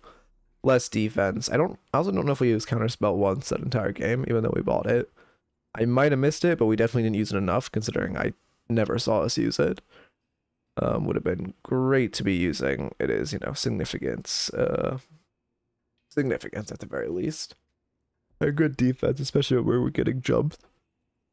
We're getting jumped by the pocket. And then, let's see. Lastly, I would say the over chasing and just making sure we're checking our map when we're chasing and not just, you know, chasing without looking back, which can, you know, lead to a lot of deaths and is a big problem in lower elo. That's definitely something I'm going to talk a lot about in my how to climb out of lower elo video if that ever makes the main screen. Anyway, if you're watching YouTube, I hope you enjoyed and keep it real. Not sure if that'll be a YouTube video, but, you know, good to have in the old pockets. Let's start a new raffle. Raffles. Last raffle. 5 wins. YouTube. Raffle. Member. That's Gamba. Oh, also, yeah, definitely. I mean, Matrix with the bot. I don't know if you're how much you're working on the base code, but that member thing, like the member tab, was something from I mean, Death's Point genuinely a year ago. That we were just never, I literally never use it and does not need to be added. It was initially because we were thinking of having, like, if I want to do character exclusive raffles, we would like tag the quote unquote member role to the, you know, whatever character it was. They would have to have that role to enter the raffle, but we kind of scrapped that idea. It would be, I guess another thing that maybe would be nice if there was like a pop-up that was like, you know, if we're doing a, like, I could, in the description, when you like pressed enter, if I had like a special description, it popped up and was like, hey, this raffle is Victor only, or hey, VODs are bricked beyond this point. Because I know people don't read the descriptions a lot, which makes sense, obviously. I would probably not really read it either. Okay, wait, also what were you saying? let's see. Okay. Oh, that's too low. That's why my chat looked small. Also, wait, yeah. Oh yeah, and of course. I hope hopefully the review is all helpful. Thanks for stopping by. You will be like, well, actually, ads are running. I'll get back to that in a second. Personally, Titanic Mag QSR. Titanic Mag is better than QSR slash reload items. Better than QSR, but active reload is huge.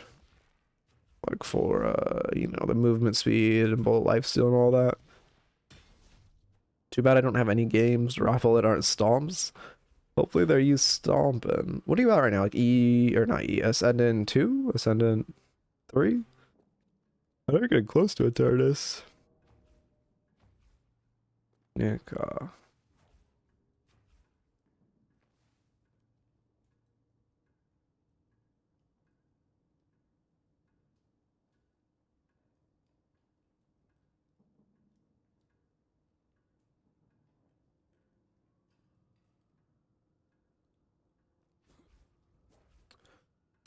dog cameo. What as fuck.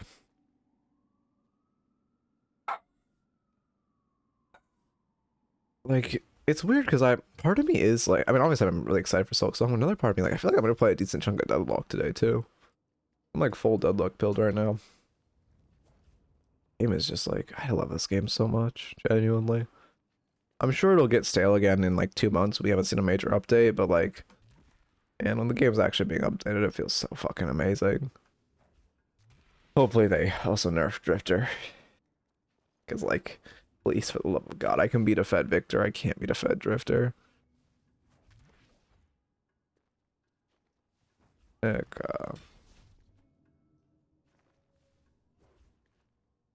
Although again, I gotta give a lot of respect to like all the latest characters. Their gameplay loop feels good. Oh, also what did I say before with the just reviewed? I'm happy, again, come back in a week. You're like quote unquote pseudo banned for the raffle for like a week, so you can, use the notes to improve and then come back in a week and I'm happy to coach you again. Yeah. Let's see. Can I? Okay, there we go. Okay, I'm not. That's not. Okay, fuck this shit. My aim is so bad. My aim training is actually getting pretty decent. I'm in like the top. I'm getting to the 75th percentile of Kovacs. I'm getting there. It's taking a minute though. Like my aim has gotten so much better. I started 25th. We have moved up in the world. I only started like 2 weeks ago, but I got the fast track. I'm gonna try to use voice comms more often. Oh yeah, 100%. Sorry, I said that so quick.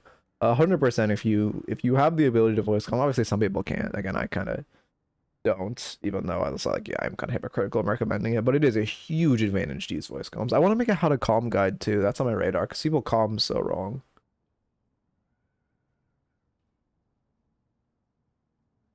Okay. I have so many fucking like videos in the pipeline that just I get scripts from and they just never see the light of day. It's so sad. I also like I have so many videos that was like fucking I don't know. Part of it's just thumbnails. It's like I want to make the how to comms guide and I know what I want in it, but I don't know what I want for a thumbnail with it. Like I guess in my head I Photoshop like a Xbox gamer headset onto Abrams. I don't know.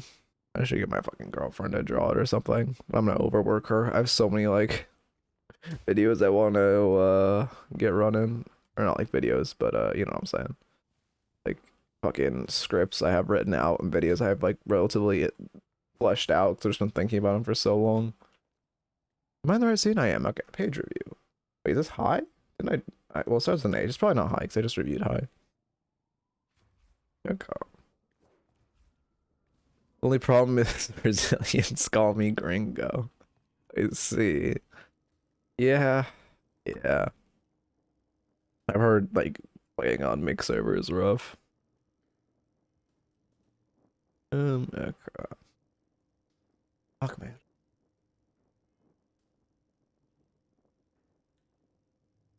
Wow, you actually got so blessed. What the fuck? A team that actually has decent gun damage in this meta?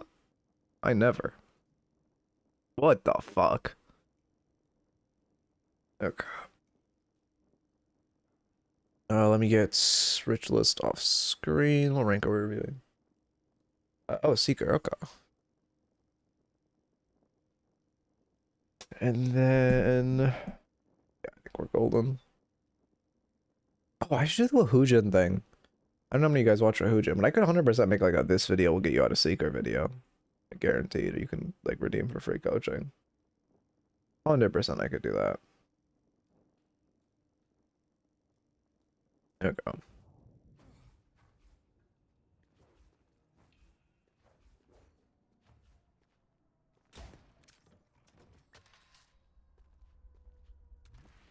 Oh, to be fair, he did this video will get out of fucking silver, which is like a crazy high bar, but it worked.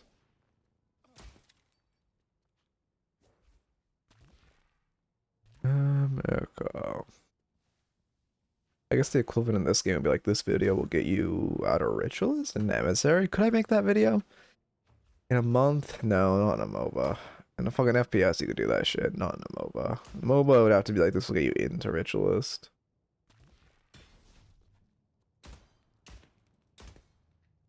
It's also hard to track that shit because this game is so new.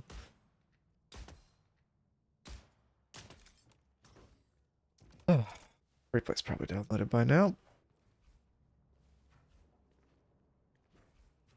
Hello? What the fuck is happening to my character? What is wrong with me? Oh, my keyboard's dying, that's why. Okay. Still done downloading. Yeah, of course, of course. Yeah, we have a nice community, it's great. I'm very happy with the community we've built. It's surprising too, because like I remember when I switched to coaching, I didn't expect, for what I expected to not, obviously my personality is very integrated into the coaching now. But in my initial videos were very like personality-less. And I'm surprised people wanted me to integrate my personality into them.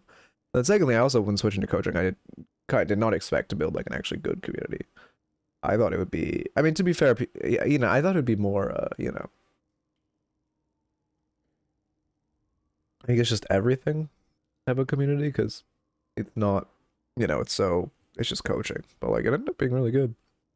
Now, do you think playing selfishly in low ranks climb is viable? I mean, if you want to play selfishly, just play a split character. And 100% playing Wraith and just like perma splitting in low ranks is viable.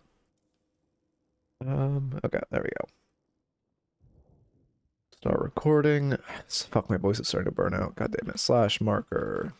I'm trying to get YouTube reviews. I'm like constantly talking. I can feel this strain. Seeker Paige. I mean, this one will probably be a more low-key one. I'll try to, yeah, I love Arizona's. I try to get them to sponsor me, but they don't sponsor people. It's sad. It makes sense. Their brand is like fucking like S tier. Why would they like ever dare to have some like, you know, shit happen where they sponsor someone and they end up being like weird? But like, goddamn, Arizona's are like just the GOAT. Slash marker Seeker Paige. And then what else am I missing? It's crazy this YouTube bot is going to have a Seeker game and an Eternus game reviewed. Like, well, like it's reviewed is a stretch of the word on the Eternus one, but you get the idea. Anyway, am I missing something? Oh yeah, add a doc page. Seeker page. Okay, we're golden. I love how Billy looks on the fucking zip line. He's so cool with the bat. I can't wait till we get the Hyperline rework, or like the visual rework. I don't think they'll like, usage-wise get reworked. You stood a little too close to that barrel. That was risky. If she had snaked it around the corner, we could have been in a bad spot. Oh, poor Billy. I mean, they're parrying. Yeah, you can just start getting into Veil. I mean, I don't like this fight from your Billy, but because your Billy's taking the fight, you need to back him up. And you do fight pretty decently under Veil. As long as you parry their melees, like, you're piercing bullets, so they both stay on top of each other, it's golden. Oh, do they mark up Arizona's there?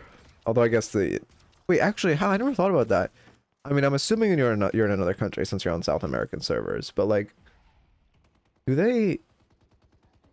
like, because they obviously print 99 cents on the can in America. Do they print in different currencies? And what is it in other currencies? That's a good barrier.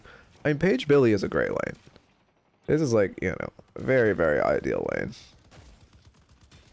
He has good gun damage. He loves taking your barriers. He can easily go in. Like, this is what we love to see. Comp-wise. We're gonna hit a... that's unfortunate. Okay. Off the gate. Oh, let me, sorry, I'm actually gonna add this to notes. Because this I'm actually gonna tie into a video I'm working on. But it's leveling, you're clicking to level your abilities. You do not want to click to level your abilities for a few reasons. First off, if you're in a fight and you're moving your mouse down, holding tab, clicking to level your abilities, you can't like hot level an ability in a fight, which is super important to hot level an ability. Like right there, you could have hot leveled your 3 and rooted them both, which would have been huge. And then secondly, when you, for some reason in this game, when you click to level your ability instead of, again, I'll get the other way to level it, but when you click to level your ability, it has like a level up time. Like if you notice, instead of like leveling up with that bar, it's like, I don't know, maybe less than half a second, but it still is time you're CC'd and can't like do anything, which is weird. And it's, you know, obviously time we don't want to waste. And then on top of that, you know, time you take to click it. So it's much better to level your ability by pressing the ability key and either at the same time pressing Control, Tab, or Alt to level.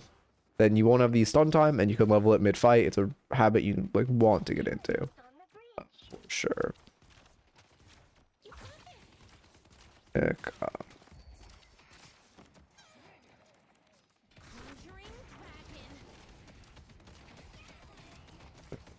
We're getting a lot of damage with our gun. They're sitting in front of each other a lot, which is great. Yeah, use tab, control, and left alt plus the key work to level. And they all, I mean, it's a habit you want to get into. Not, again, I mean, for one, the reason you do it in most, like every other MOBA is just because it's quicker and it's super important to be able to level your ability mid-fight. But also, I mean, we confirmed the second, or we probably should have tried to confirm the first, but I still like that we confirmed the second. But second, we should, or like, you know, not having that time where you're on cooldown is really important. Guardian nearby, I assume. Yeah, perfect.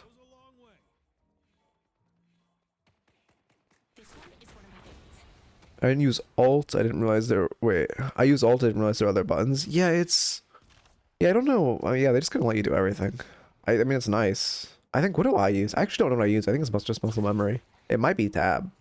It might be control. I think it's control. Barrier.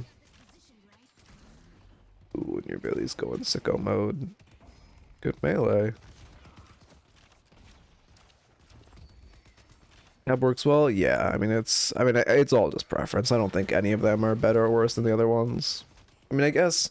Well, okay, technically control is best because it uses your pinky. And it's most important, like it's the easiest thing to press, and level abilities, like keep your other fingers free as much as possible. So I guess mathematically, if you want to train yourself to use one, control is technically the best, but it's really mostly preference. There you go. And there's Elo, I would go for me when I don't expect to see box starting. I don't want to see box starting in lane. I just want to see you like focusing on micro and overfighting. I mean, there's a limit to overfighting. Also, that orb definitely should have gotten stolen. On Paige, we cannot be killing minions. My voice. Killing minions from this far. Oh god. Levels? Wait, what? Oh god. I did not know that. Velocity bag next. Yeah, I mean, it's good for getting orbs. We're not getting denied, so it's not that important, but it's still a solid item. You just bye-bye Billy. I don't know if you actually get to him. Oh, his movement was... Oh, he had the bounce pad, that's why. I was gonna say, his movement was good for that elo, but he had a bounce pad to get out. Fuck. I realize it's something about the way I talk when I know I want to get a YouTube video that like cooks my voice. What, do you guys notice any difference when I'm like in quote-unquote YouTube mode? Do I sound any different, or is it just some weird shit? Ooh, that's really bad. I mean... Yeah, you can throw bullets, but that's about all. Oh, you get haze. That's great.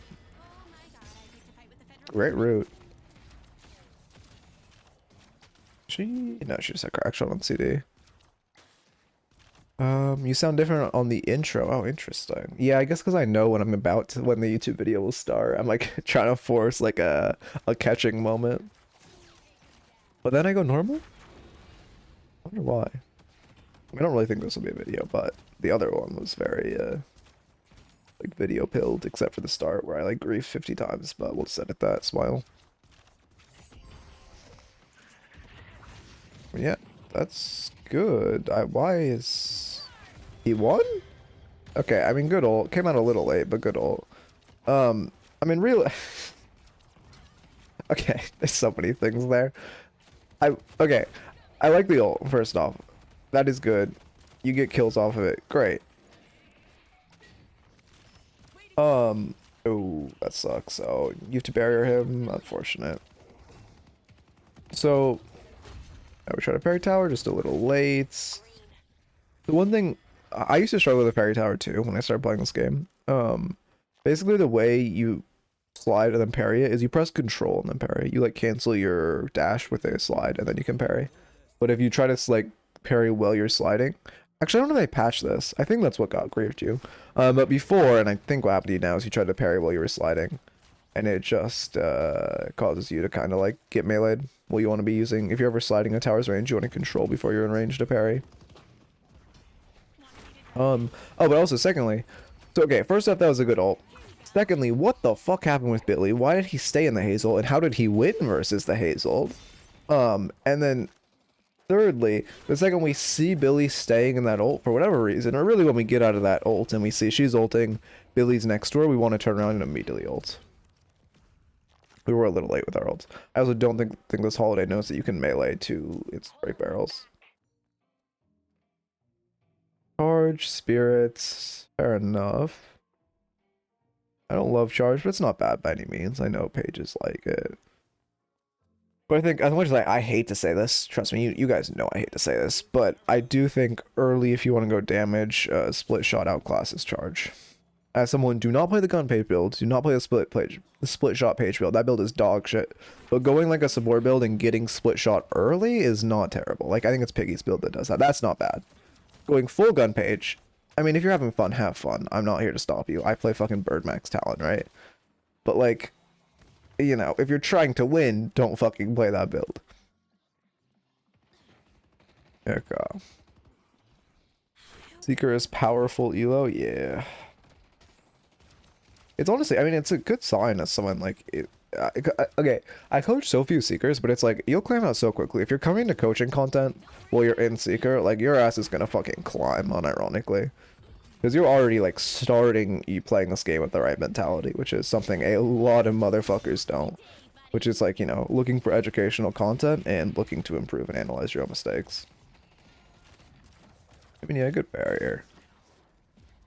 E-barrier is, like, you know, it's a little late, but I'm less focused on, like, the micro, and more, like, general micro. Because, like, how quickly you get the barriers on your allies is not, that's not what matters. It's the fact that you know 2 barrier allies. Great route. Risky melee, but, ooh, that sucks. Oh, we should kill Haze. She's gonna walk back up to shoot you and you kill her. Oh, you should have dashed in. Dude, if you had dashed in and then gotten behind Haze. Oh, if you had ult right now, that sucks. Normally I say ulting to kill is bad, but you did have a guaranteed kill on that Haze if you saw her. How long did it take you to climb? Well, I climbed before ranked was a thing. So I started playing the game. When they added ranked, I placed in Oracle, and then I climbed next week I was Phantom in the next rank update. And then next week I was Phantom again, and the week after that I was Ascendant, and then they removed ranked. And that was my climb story. And then I started coaching, and then but I started playing the game like 4 months before they added ranked, 3 months before they added ranked, something like that. Well, I guess also they didn't remove rank. They removed rank exclusive mode. Like, who gives a fuck about rank now? They removed ranked exclusive. I say that to a group of people who are getting coaching to improve their rank, but you know what I mean. I think most people are here, and I think you should, if you are here, you shouldn't be here to try to rank up. You should be here to try to improve. Because that's what matters, and especially with how, like, the ranking system is dog shit right now, and it's janky as fuck. And, like, half the motherfuckers in the game are boosted, half the motherfuckers are smurfs, other half are, like, actually playing, and it's just, like, just play to improve. Play for your own game, play to improve, and focus on that. I got on a tilt streak and started losing a lot. I turned off average rank placement after ranks. I don't look at my rank anymore, and I'm improving way faster. I enjoy the game a lot more. I could be fucking Seeker. I could be, well, probably not that high, but like, I could be Seeker. I could be like something up there. I don't care. It doesn't matter. I just play to improve, and I am like rapidly improving at Dorm, and it's a much, much better way to improve. Obviously, I do kind of contradict that by needing you to submit the rank for coaching, but like the idea still stays the same. The best way to improve is to focus on improvement and not rank. That's what tilts you. Like, one thing I really struggle with is my own mental. Like, really, really bad on my part. And, you know, being a coach has made it worse. It is our account as Arcanist. I made an alt and got placed in Emissary. Yeah, no, rank is dog shit. I went from Phantom to Archon in a day. Like, it's rank is just rank half the like rank doesn't matter. Just like play to improve. It's so janky right now. Like when we get actual ranked, I know I can think of so many motherfuckers who are gonna fall. And so many people are gonna rise. It's just like rank is, I mean, rank is like a good general overview of like what skill level you are, right? But it's not an end all be all. The end all be is like, I don't know. I don't quite know what I'm saying. Cause I don't, it's weird to say this, like I don't want to fuel copium of like, you know, I should be a higher rank than I am. Not exactly. I don't want to fuel that copium, but also Let's go to mid. rank is just broken right now and doesn't really, it indicates skill, but to much less of a capacity than it should. Let's just put it that way. D10, I know rank doesn't matter, but when I'm playing and people ignore every call, it tilts me hard. Oh yeah. I mean, don't get me wrong, there is like a general improvement as you climb in ranks. But, you know, it is still the MMR, like the internal, having an internal and external MMR is just the dog, like so bad. You should be, yeah. I like that you, okay, you I don't know if you did that intentionally or not, but that was really good that you walked in front of the Guinness. Did she stone for me? Oh, she did. Surprised about this elo. Also crazy she still has stone form. But I like that we walked in front of the Guinness a body block for the Guinness ulting. The Ivy couldn't just mow her down. But yeah, rank, I don't know. Like I said, I just focus on your improvement and you'll also rank will come with improvement. But like realistically, at best you're gonna have like a 55% win rate. So even if you're improving, it's gonna take a while, you know? It's gonna take a lot of games to rank up, even if you're getting better. Oh, but I can say also, especially with being a coach, it's like, because I remember initially when I hit Oracle, I was like, holy fuck, I am so washed. No one's gonna watch my coaching. Like, this is so bad. And there came a point where I was like, wait a second. I like watched my old content and I was like, wait a second. Sure, I was like high elo. It's like I was, you know, again, top 10 Mirage iconically. But like my coaching was dog shit then. Well, it wasn't bad. It wasn't bad, but it was like I compare it to now and it's like, damn, I'm a significantly better coach. And like, that's what fucking matters, you know? Anyway, that's a whole different tangent. I mean, good goo ball to cancel the ult. We're kind of mosh pitting now, though. I mean, this is a big... Did you give your tower? Okay, actually, this isn't... Okay, so this is a bad mosh pit, but it is actually... It's not a terrible mosh pit because you need to take this tower for a flex. Now, that being said, when there's this many people here... Well, actually, that's a good Guinness wall. You should take tower with that. Oh, she fucked it up. One really good thing about Paige, obviously he didn't have ult there. A Paige and a Dino, if he ever ults your team, just press ult and free him up. Huge to get it up. Yeah, I mean, also, yeah, especially as a coach, it's like much more important to like fucking spend a ton of time analyzing. Like I spend, you know, pretty much every night analyzing a different VOD that I would spend like fucking playing the game, which obviously is going to directly decrease my rank. You get a tower. Okay, now mosh pitting's terrible though. We got the tower, they trade a tower. I mean, we need to keep our mid tower up, but now mosh pitting's terrible. I would run Urn here. It's still neutral. You guys have a relatively, you guys have a good advantage, and they, oh wow, they actually really down ults. You guys don't have ults either, but they don't have Dynamo ults, which matters a ton. Dynamo's usefulness is like so decreased when he doesn't have ult. What's its build also? Yeah, I mean, it's the fundamentals of a kick. Is he maxing kick? Please tell me he's maxing kick. Okay, it's the fundamentals of a kick build.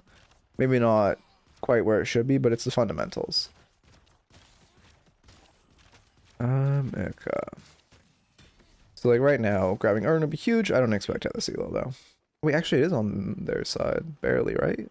Yeah, wait, it is barely. Now you guys have creeped up. No, you can't. Bridgewell sitting here.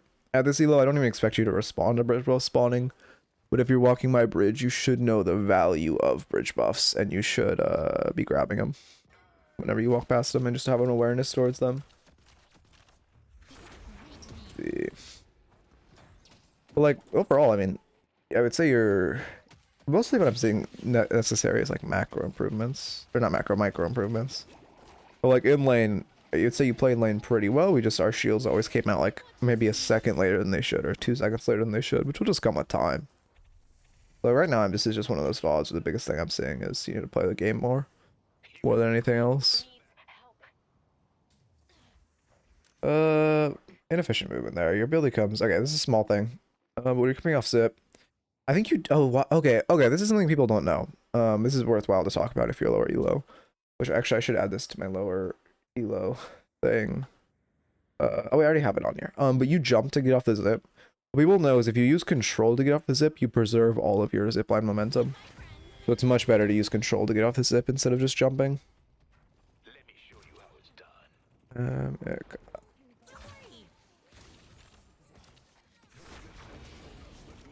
let's see. There goes. Okay. I didn't know you could crouch to get off zip. It's like a week ago, and I have 300 hours. Yeah, I want to make a like low, like a. I mean, I'll call it a low elo guide, but it'll probably be like, I don't know, emissary, ritualist and below, guide or emissary and below guide, where I'm gonna talk about like tech like that. Because it is. I mean, it's just something that like Deadlock does. No one like people just do.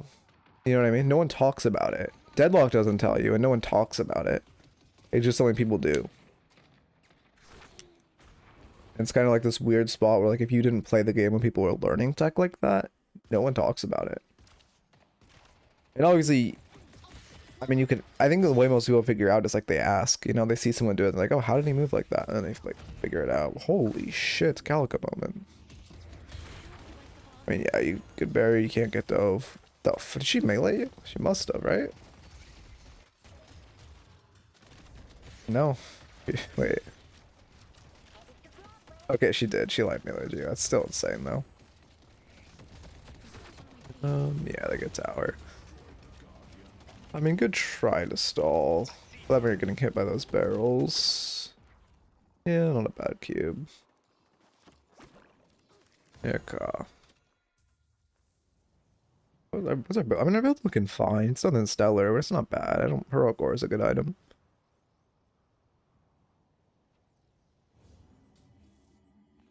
Polar resistance isn't terrible in our comp. Oh, actually, I'm just going spirit. They're really hard spirit. I mean, it's kind of hard as a support. Like Paige, you don't really buy spirit resilience because your HP pool is so fucking minuscule. It doesn't really matter. I mean, into a full spirit comp, it might be worth. But Spellbreak would not hurt here. Denies Dynamo Kicks, deny Holiday Barrels, deny Calico, like 2. Yeah, I'd probably go Spellbreak this game. I think it's your best Spirit Resist option. You can also shove this wave a little more before you come here. You want to make sure you get every minion before you come start farming camps. Otherwise, you're just like losing souls for yourself. There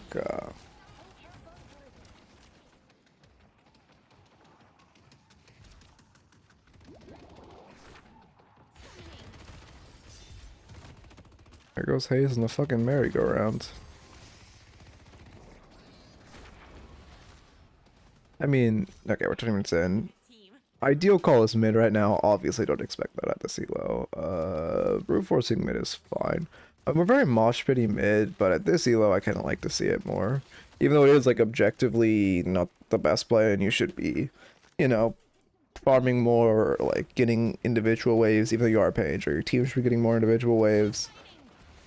You at this elo, I think it's better to just focus on mechanics, and mosh pitting is better than not. No one gets Walker, really. I'm glad you're going in here, because also your team's fighting. It's super important to get down Walker. You take the resists off the enemies. That's also something Deadlock doesn't tell. I need to fucking, maybe I need to make it, maybe I need to like add this stuff. Resist off walkers. Okay. It's like that's probably something worth adding. The low elo guide. It's like knowing walk. I feel like this guide is just not turning. It's turning into less of a low elo guide and more just like, what the fuck? Like, what do new players not know? You know. You shouldn't. You should. Yeah, I'd be careful. Haze can easily 1v1 you and kill you. Now Viscus is coming. He can start to pressure up again. I think he's full AP, right? What the fuck? It's Garingas. Oh no, Viscus is support. Yeah. This is not. We're having our 2 support spar here, so this is not great. Holy shit, they want you dead. Okay, so you guys are dead. I guess every other walker's taken. Kinda sucks. Normally, I would say you should ping to push another walker since they put 4 in this lane, but don't actually really have anything else to push. I think what new players don't know would be very viable. I have a lot of new player friends. Yeah, it might. I might be the play. I kind of miss the wave of all the new players, but it might be worth doing. I don't know how I get 8 minutes out of that though.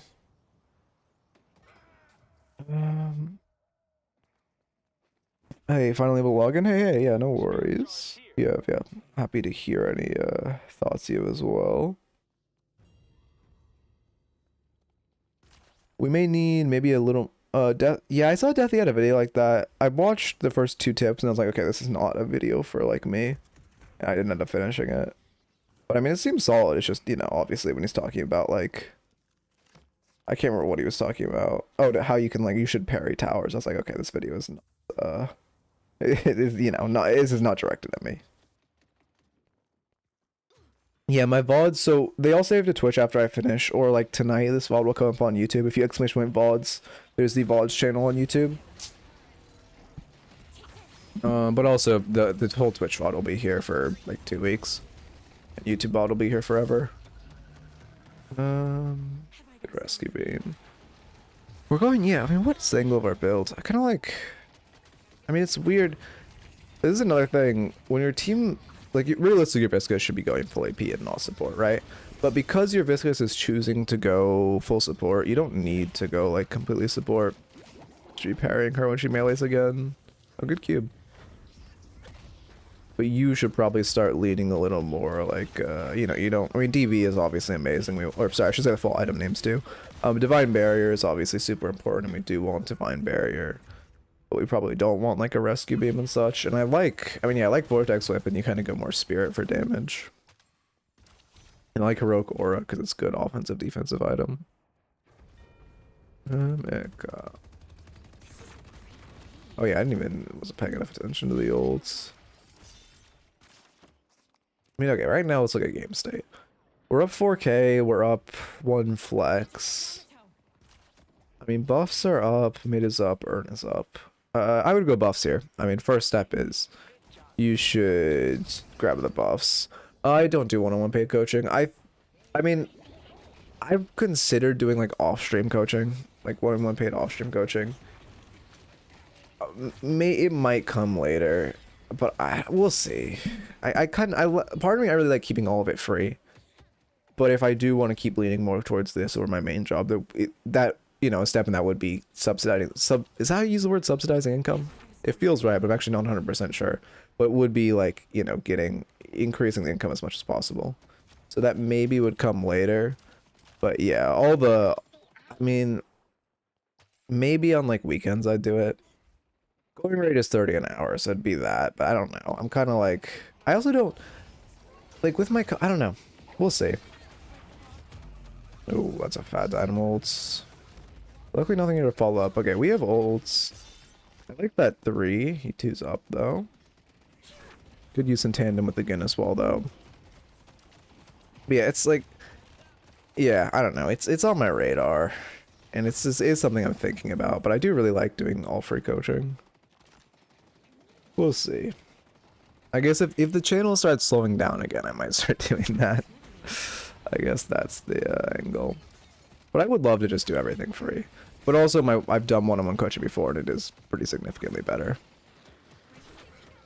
But I also feel guilty charging, because I feel like my coaching isn't... Like, if you want paid coaching... Well, here, let me focus on this first. Yeah, that's a bad ult. Right now, we really want to... Like, our ult is huge for canceling shit right now. Obviously, if we get a lot of enemies, we get a lot of heals, you want ult. But in this lobby, like, I see Paige ult, I see you cancel Dynamo ult, you cancel Haze ult... Like, there's so much you can cancel right now. Those 2 ults are so huge. You can also stop a Holiday from ulting your teammates away. Like, your ult can go crazy here. Now you guys just get run down, unfortunately. We kind of siege with no real advantage. They should do mid. I don't think they will. Okay. Also, what was I saying? Vortex Whip is good. What was I saying before? I lost my... Oh, they are actually doing a boss. Maybe? Oh, no, they're not. Unfortunately, they definitely should have. The victor said no, man. Well, obviously, new player, I can't flame. But that's like, that shit makes me cry. When I see someone make a good mid-boss call, and then someone else says no, it actually makes me cry. What was I forgot what I was talking about. Oh, I was thinking, if you want paid coaching, though, I recommend Deathy does some, so does Poshy. They're both good coaches. you can go to either. I think Deathy's 30 an hour, Poshy's 35. Although Deathy might have upped it since. I don't even actually, he might not even still do coaching. But they are, I also just feel like they're better coaches than me is another thing. Which, probably just my own, oh, Piggy does coaching too. I'm not, I think about, well, Piggy makes, I don't know. The only reason I'm hesitant to recommend Piggy is because I fucking hate his doorman build. I think his doorman build is well, not awful, but it's not good. It's not good. I got coached by Deathy in French. Oh shit. Fuck my voice. That's a huge W. That's like actually a flex. The only reason I hesitate to recommend Piggy is because God, I hate that doorman build. It's just, I don't know, it just doesn't feel good. Especially because, like, I don't know, maybe I'm missing something with the doorman build. It could easily be me. Yeah, that ult isn't worth it at all. I get the idea of zoning for your goodness, but you have 3, which is just a better tool and can achieve the same goal of zoning. I did Piggy coaching, but only because I play Sinclair, and I know he plays / played Sinclair a good bit. I see. How was how was his coaching? Because again, like, obviously I've never even watched. I've never watched any of the coaching. I just know Deathy's like generally a good coach. Helped a lot. Okay. Ooh, holy fuck. I mean, yeah, that's kind of the Paige moment. What was exactly our overstep there? Let's look. Sorry, I'm a little locked out. Let's look at exactly the overstep. We're still lone shoving mid. I mean, this is fine. I wouldn't expect to get jumped here. You are a Paige. When your team's showing 4 on map, you have to be cognizant of that. I guess, yeah. It's just, okay, so shoving mid here isn't necessarily bad, but because your team's showing 4 on map right now fighting, the Haze can pretty reasonably assume you're alone, and you're a lot more vulnerable catch. So right there, you're just going to need to be conscious of what your team's showing on map and what information your team's giving. Like, he pretty much told me to play more selfishly if I want to climb. Help me understand specific things I can do better in my game. Okay, that's good. Yeah, it sucks because, like, okay, I want to, like, maybe I need to, well, there's no, the issue is I really want, especially before I would ever do paid coaching, I want to like compare like other people who do paid coaching to my own, but I could never get an unbiased opinion about that. That's the issue, which is rough. So I don't quite know, like, I don't know, like, I mean, ideally, we just get, you know, the content going well. I just can keep doing completely free. Maybe even one-on-one coaching content for, no, that would never happen for free. I don't have the time of the day for that, even if this is my main job. I guess if people want that, I don't know. Echo. I mean, yeah, it's a good shove. I like that we're playing safe, too. We now know we need to respect the Haze. Basically, whenever, I mean, well, no, is it a pick Haze? It looks like it. I think she Fury Trance, no ults. Not Fury Trance. It's not really a pick Haze. I mean, she doesn't have Ricochet, so she's not a team fight Haze, but she doesn't have Silence Wave or anything to suppress on picks. Warp Stone would be pretty solid this game. Paige likes Warp Stone for survivability since she can't really buy resistances. Although, I mean, again, obviously Spellbreak could be huge because they're Hard Spirit and Hard Spirit Burst. But Warpstone gives, I mean, it's great for dodging Holiday Lasso off the back of her barrels, great for spacing Dynamo, great for spacing Victor, great for getting out of Hazel, great for getting away from Calico. So Warpstone would also be pretty strong this game. Yeah, like right now, if we could warp away from this Victor, it'd be huge. How do you see your squid? You should be throwing your squid behind him so it pulls him away from you. You also really shouldn't be frontlining there. Or kind of leading with our team. You don't have like a crazy front line on your comp, but you need to be behind Billy at all times. If you're ever in front of Billy, you're just gonna get evaporated. Also, Viscus kind of needs a player on you because Cube is so valuable on you because they do kind of know they need to target you since you are like target prioritization. As a Paige, you always have to keep in mind, unless there's a Mina on your team, you are always first target priority for the enemies. They're always going to try to kill you. If you're ever close enough to someone to be killed, they're always going to try to get on you first. Because you're just so hyper squishy. Why the fuck am I watching Haze? You're just so hyper squishy. Hard to play self with Paige now. Oh, yeah, Paige couldn't play. I mean, okay. You can climb on Paige. I don't want to hear, like, anyone who says you can't climb on supports is bad at the game. It is harder to climb on some supports. Is it? Not on Paige. On some like off supports, like who's an off support? Say you're playing support support can carry. Say you're playing support Viscous. Say you're playing support Dynamo, not ult Dynamo, but support Dynamo. Then yes, you can say it's hard to climb, but it is easy to climb on supports. And anyone who says you can is like copium filled, even at this level. Like right now, what you should do is you should look at this game and be like, hey, this is what you should do every game at like 20 minutes, 25 minutes. Hey, my Yamada is fed as fuck, 52k. Oh god, it's gun Yamada. She's gonna kill anyone she wants. What you do is you buy Divine Barrier. This is because, well, you should buy Divine Barrier either game, any time, but especially because you're behind. You buy DB. I don't like Express Shot also. Fuck this. I don't understand why Paige builds have this. I don't recommend it. But you buy Divine Barrier. You buy, I don't know, what are their funnel items? I didn't recommend Rescue Beam because Viscous has Rescue Beam, but normally you could also buy Rescue Beam. You buy Heroic Aura's good. And you just, I mean, Healing Nova you could get as well. I don't think that item's that good on Paige or even that good in general right now. I only really see it on Kelvin's on rare occasions. But you just sit on this Yamada. Not when she's farming. You don't want to grief her farm. But in a team fight, you sit on this Yamada and you spam your barriers on her and watch her kill the whole enemy team. That's how you play this. I mean, yeah, that is a good ult because you're trying to keep your Billy alive. But that fight in general is bad because, like, you know, I mean, for one, it's a 2v2 while they have rejuve, so this fight, you know, isn't really going to go good. Not only do they have a res, but they also have rejuve buffs. Just from one of them having rejuve. Well, actually, you're new, so rejuve buffs. They give, it's, I think like 10% of everything, 15% of everything. It's like 10% fire rate, 10% spirit power, 10% extra health. I don't know the exact numbers. I probably should. Yeah. But it's something like that. So them having that buff also puts you at a disadvantage. You guys are very behind in soul, which puts you at a significant disadvantage. It's not really a good fight at all. You didn't take the fight, your Billy did.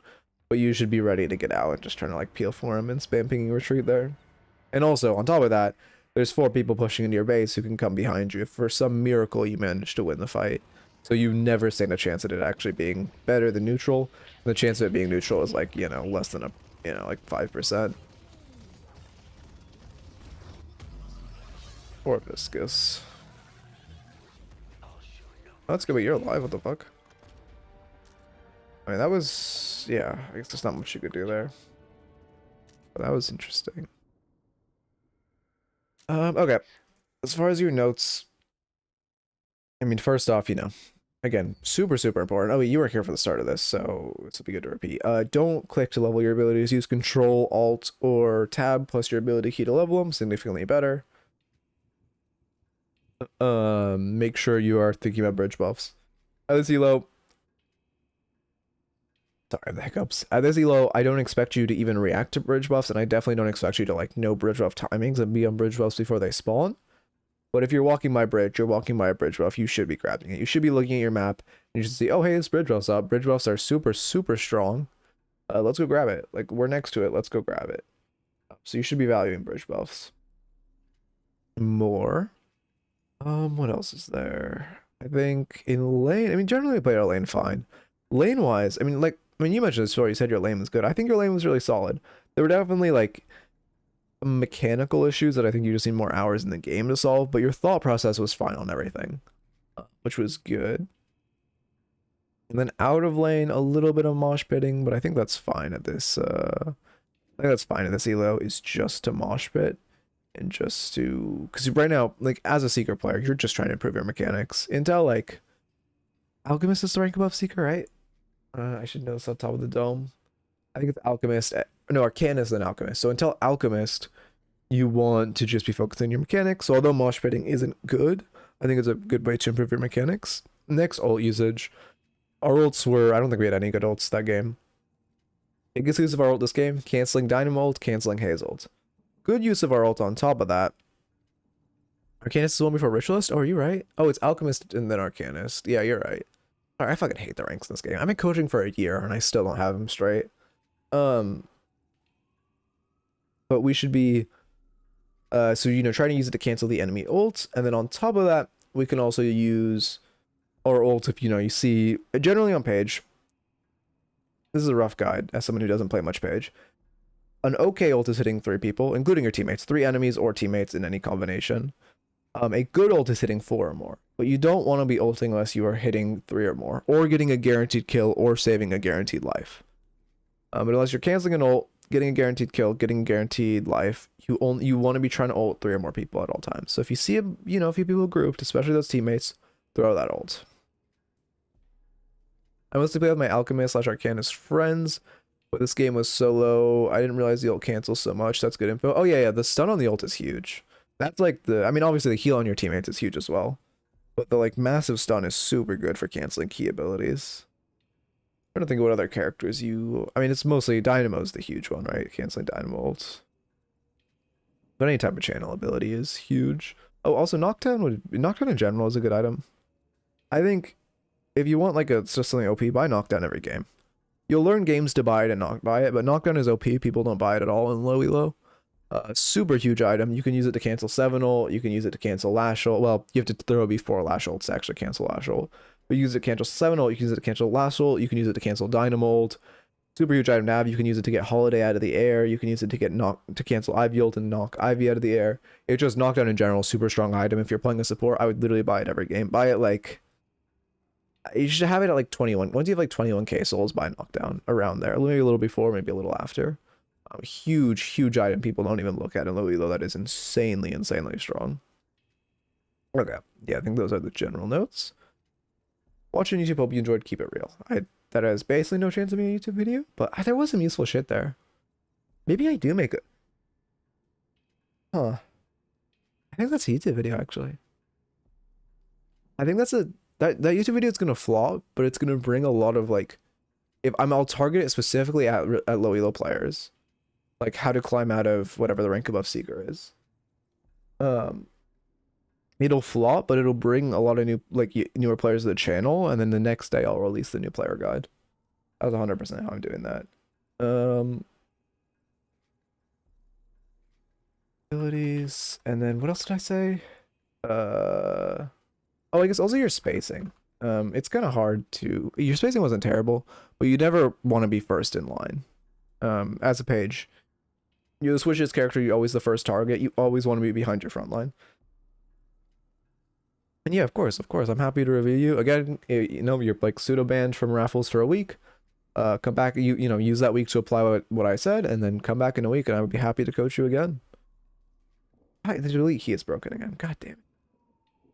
But yeah, I'd love to coach you again. Let's get another raffle up.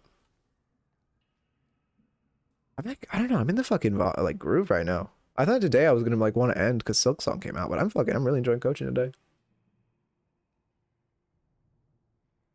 I think this is... Sorry if that, whatever the fuck that noise was picked up. I think this is like... I'll start a new raffle and then I'll go on my whole tangent. But I think it's because I'm actually really like into the game right now. Like normally when I'm coaching and like my past coaching arcs, I haven't really played the game that much myself and been analyzing that much. But like my coaching feels really good right now because I'm like really into the game right now. Playing like, at least 4 games a day, analyzing at least a VOD or 2 a night. Might be washed as fuck, but like my coaching feels solid. That's a gamba. Good. Go to this scene. We are chilling.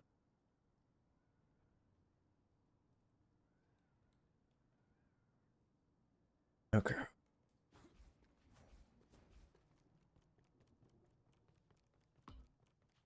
I think we're good. Man, I'm liking my Dorman build a lot though. This shit feels solid. I've been buying Spirit Burn sooner. I kind of want to buy it pre-cooldowns now. But it feels I love how this build feels so good. Only thing is the greater expansion comes out so late. You think Deadly's Dock is good with builds holy shit. You think Deadly's Dock with builds is a good resource for new players? Yeah, for sure. I mean when you're trying a lot of new heroes, I think it's good. For sure. It's a good way to get solid builds. Obviously, it's not going to have every great build, and it's going to have some builds that are like maybe not great, like, the Metro build that's on there. But it's a good place to find, a couple solid builds that you can try. For sure. But I also would say if you are, once you've gotten to the point where you've found your character, I don't recommend using that doc. I recommend finding a high level content creator that plays that character, watching them play and seeing what what build they use, or if they made a build using their build, and specifically watching and like hearing them talk about their build and seeing how they itemize, because then you'll learn a lot better with like the situational items. When you're still bouncing around characters and trying to figure out who you want to main, I think it's a great resource. Okay, and it's really cool that he's doing that. Let's see.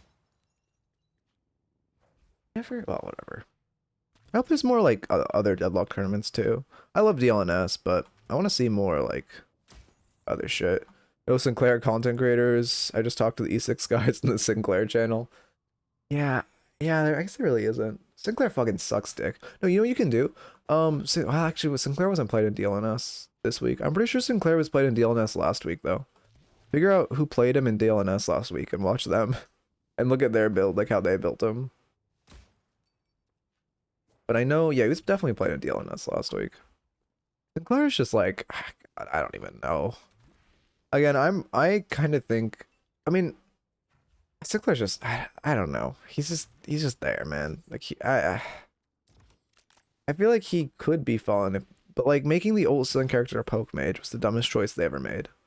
Like I stand by that because I love the old Sin character. I want to main the old Sin character, but a poke mage, like really, that's what you make the old Sin character? A low skill poke mage? That's insane. You make him a high skill character, not a fucking poke mage. And then secondly, why the fuck does he do so much damage in lane? Why the actual fuck does he do so much damage in the early game? I don't understand.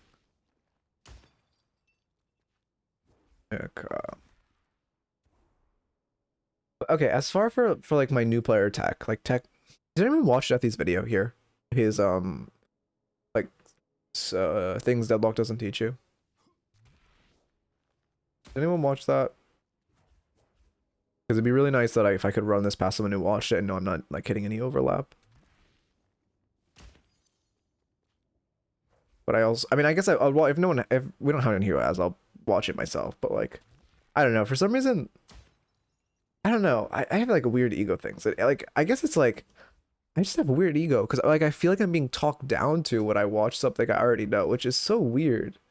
Like it's so, again, just pure unadulterated ego. But like, I don't know. I don't know. I feel like, oh yeah, of course I know that. It's weird. I don't know. But anyway, I'm sure there's someone here.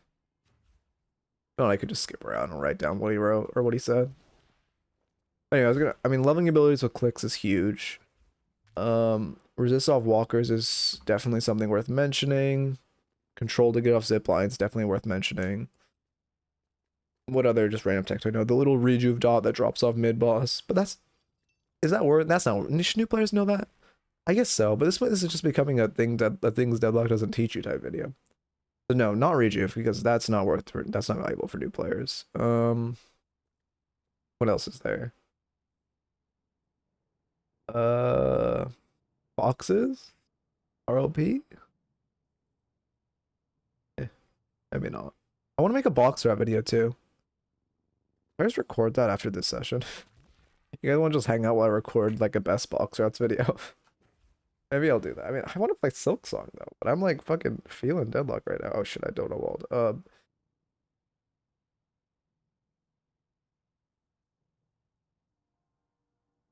That's why my dog was so amped. Okay, Ritualist Billy review.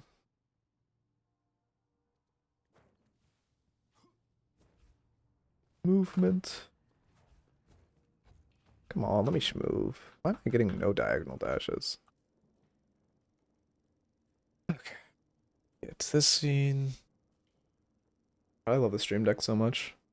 When I switched to Linux, I thought it was going to be a huge waste of money because like kind of hard to use it on Linux, but then I reset it up and holy fuck, it's so like such nice quality of life. Especially with what I do. I feel like if I stream normally I wouldn't like it. But like it just feels nice. Newbies need a mechanics rundown in detail. An efficient line of sight, breaking and jungle spots and routing. For the boxes? Knowing waves and everything. Yeah, The issue is like with that, it's like two videos. There's two videos that are very overlapped, which is a tech video for low elo players, and a how to climb out of low elo video. But they're two separate videos. That's the thing.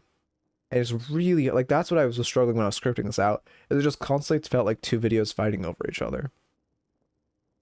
Because there's a lot of shit I'd write down like, well, yeah, let me just get the doc up and I can talk about what I have while we wait for this replay to download. Because there was like, let's see, how to climb out of low elo.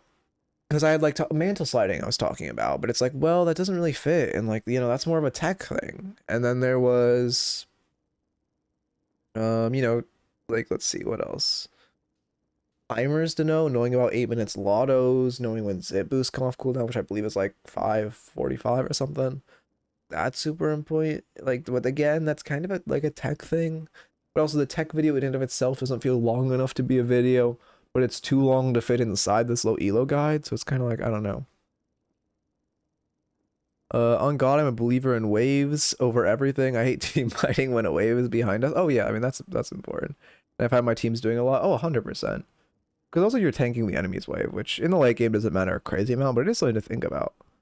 Like, it is just damage you're taking you don't need to. And wave state, like in MOBAs, wave states, managing wave states is one of the most important things in the game. Okay. Watch. Start recording. / marker. Ritualist Billy. And then I got Gamut, right? Yeah, I did. Okay. And then I go to the dock. Ritualist Billy. How's the VOD doing that I uploaded today? We have time to check. I have the whole preamble. If you guys ever wonder why I don't skip the preamble, it's for YouTube intros. Not doing bad. Not doing crazy good. Not doing bad. Oh, wait. I guess it is doing well, even though it doesn't feel like it is, but I guess it is. That's good. I mean, the VODs channel is doing great. I'm really happy. I'd be amazing to get the VODs channel monetized, because that's like, you know, that's a good amount of income to add. And I'm also glad I got them making the VODs channels, like, thumbnails really easy, which is great. I used to put so much effort into that shit for no fucking reason. It was such a waste of time. But now I have good, like, also, I did that with my whole thumbnail game. My thumbnails are very simple. Oh, I like the fake melee. Ooh, yeah, we get his parry out, now we actually melee him. That's great. Okay, I respect this shit. Yeah, and then we go for a real melee, now we've conditioned to be fake. Holy shit, this is, like, really good melee macro for Ritualist. We are a little lost on wave, though. Fortunately, we don't miss a single minion, but Inferno was pushing it that whole time. That's kind of on your... Oh? Double melee. Okay, oh, and now we kill him. Oh, unfortunate. Just... Yeah, okay, I was gonna say, just don't heavy melee. You did not. Perfect. Okay, I guess this will be a melee-based review. Although your melee macro is seeming pretty strong. Okay, let me also do this shit, because I, don't like how that looks. Okay. I still need to set up that script that, like, turns that setting on and off.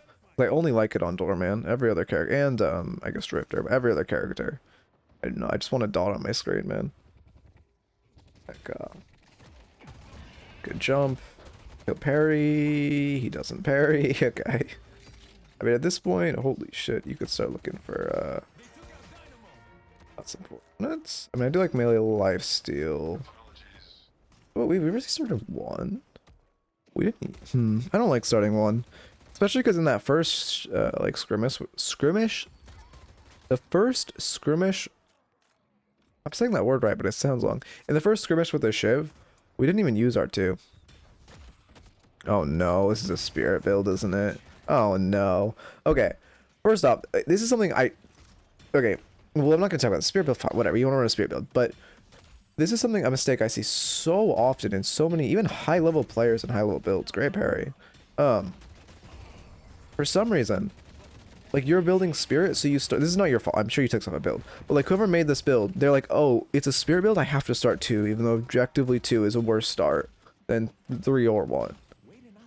So, for some reason, I don't know what it is, but people are like, when they play a certain build, like, I don't know, Spirit Billy, you feel like you have to start the ability you max, but you do not at all.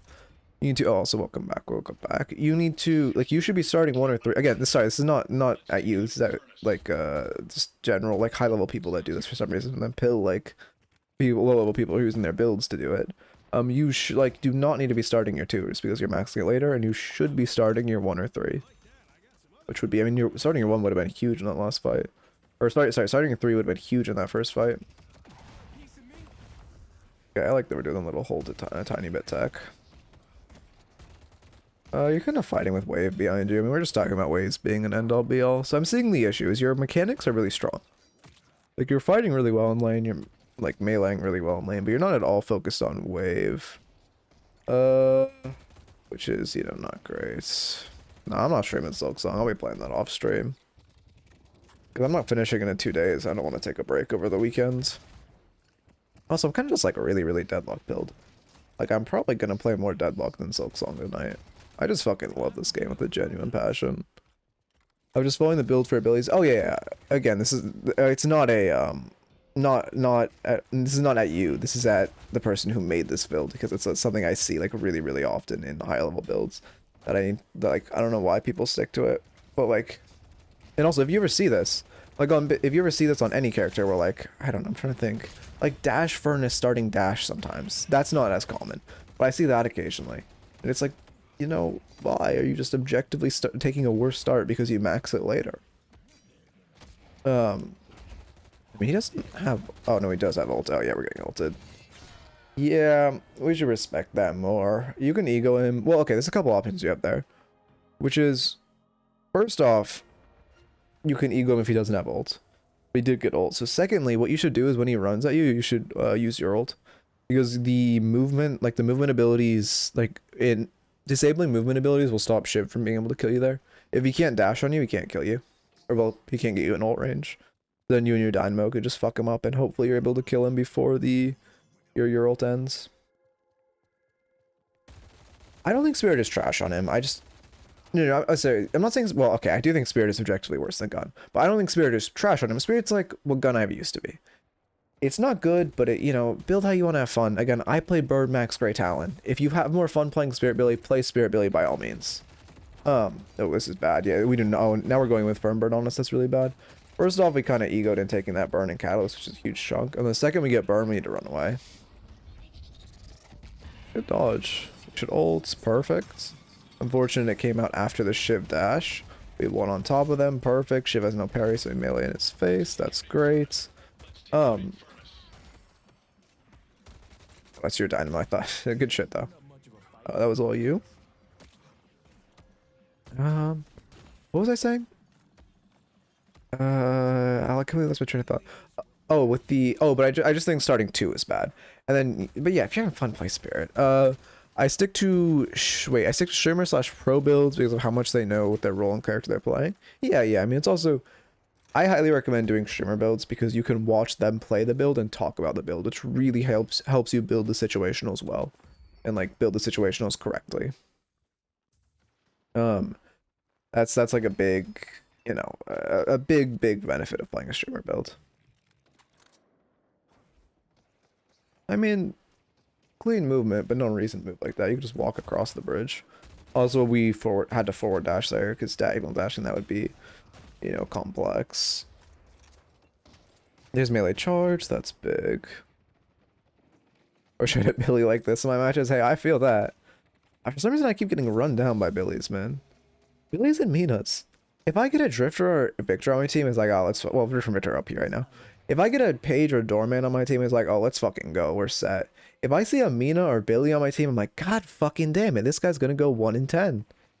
I don't know what it is with these characters. Well, to be fair, anyone who's playing Mina is probably not playing at the highest level because of how generally, generally she's regarded as shit. Just because of how squishy she is, and if you just buy Slowing X, you just kind of fuck her up and win. But anyway, that's a whole different tangent.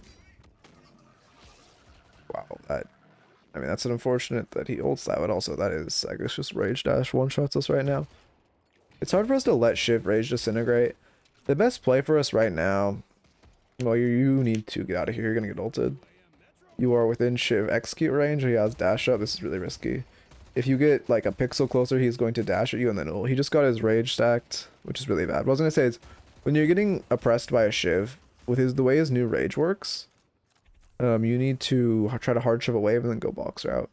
Because in the time you're box routing, if he can't hit either of you, he's gonna lose like half of his rage. I don't know the exact numbers, but it's gonna take a toll on his rage. And you just do that like 2-3 waves, and it's a good spot. But obviously, it's easier said than done to shove a wave into a shiv with rage.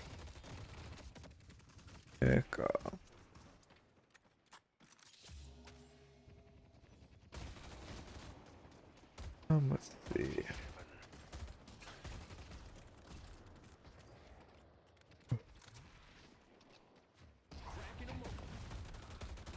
I mean, this isn't a bad fight. We don't really want to look for an engage. Yeah, there's good movement. It's actually crazy how much you're outplaying this Fern. Like, no Dynamo ults. We're not really in a spot just to force a fight. Wait, your Dynamo's 1 HP. What the fuck happened to him? Your movement's clean, though. I mean, your mechanics are really crisp. Yeah, now we just die. Oh, that's unfortunate. At least he wasted ult on us for no reason. Damn, that's unfortunate. He was 1 HP to bloodletting too. We just shouldn't be trying to initiate a fight there. There's no reason to, like, if you had someone ganking, great spot to force a fight. But no Dynamo ult, it's really hard for you guys to win a fight because you're already down. And then obviously Dynamo loses a lot of his value with no ult. Even if he's a kick build, he just does so much more with ult up. I guess he is a kick build. Is this not how I build Dynamo? Wait. I mean, no Enchanters, no Arcane Surge, so it's not how I build Dynamo, but that's besides the point. Curious if it was his building that was griefing you, but his build isn't terrible, it's just not stellar. Yeah, you kind of just have to let them steal the farm.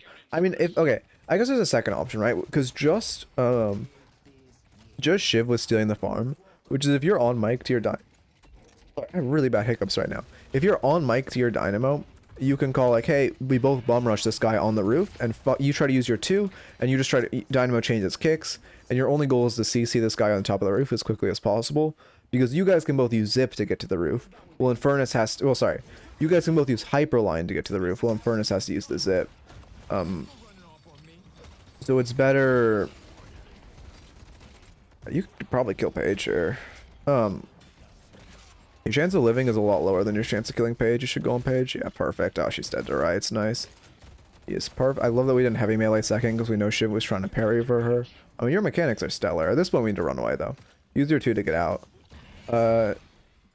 Insane. Actually, no, I think that go off. I don't think you canceled it. Did you? Oh, no, you did cancel it. That was insane. Okay, good shit. Okay, a couple things I was going to say. So, you can both use, you and your Dynamo can both use Hyperline to get up here. You can try to ambush him because Infernus is like 5 seconds out. Holy shit, this VOD does not stop. I'm gonna lose my second train of thought. Okay, please tell me you die so I can talk. Good kill. Okay, you're dead. That's unfortunate. Secondly, when you're running away from Shiv, I mean, great cancel with your 2 to cancel his ult. However, eat something sweet and the hiccups will stop. Wait, really? That's a thing? I should like always have something sweet next to me because for some reason when I talk for an extended duration, I get hiccups. I could not tell you what's wrong with me. I should probably go to the doctor about it. But I always have hiccups on a recorder stream. It's really weird. Okay, but secondly, when you're running away from the Shiv and you have your 2 online, your best play is verticality. There's something people really don't think about with Billy is using his dash like for verticality. If you just, you know, come out here, you wall bounce, and you kind of have to get here to actually make the roof, but if you like wall bounce, you use 2, you can clear this roof and get out. No, your 2 was really good, don't get me wrong. I think that was a really good use of his 2. What I'm saying is like when you're in that angle, you should be trying to look for like verticality to get out. You can also do a thing when you come a play I like when I play. I did this on Shiv actually, but it works on Billy too. You come on Zip, you jump off here, you jump around this corner, so they chase you, you wall bounce, and then you use your dash to clear this, and they will fall down and they'll have a way longer route to get back. But no, your 2 is good, don't get me wrong. That was well played. I'm just saying in general, when you're in that situation, you should be looking to like get out in some kind of a verticality abuse. Too much air ingestion, that's kind of normal. When we unconsciously swallow air while talking or eating. Really?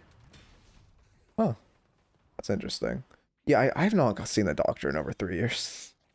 I just stopped. The dentist, like, they automatically schedule my checkups every 6 months. Oh, we're doing the tech too. Perfect. If you don't know the tech exclamation point double lotto. Well, actually, you shouldn't be doing this tech on an invade. It's really risky to do this tech on an invaded camp because it's, you know, fairly often you'll start like halfway through these machines and then some will disappear. It's better for you to actually just focus one machine when you're invading. What was I saying next?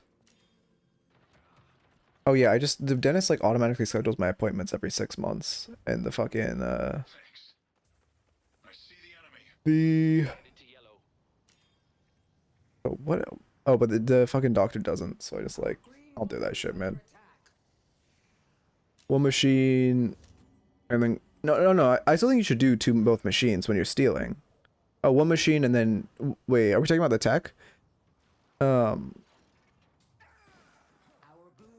If you're talking about the tech, then it's exclamation point double auto to see how to do the tech.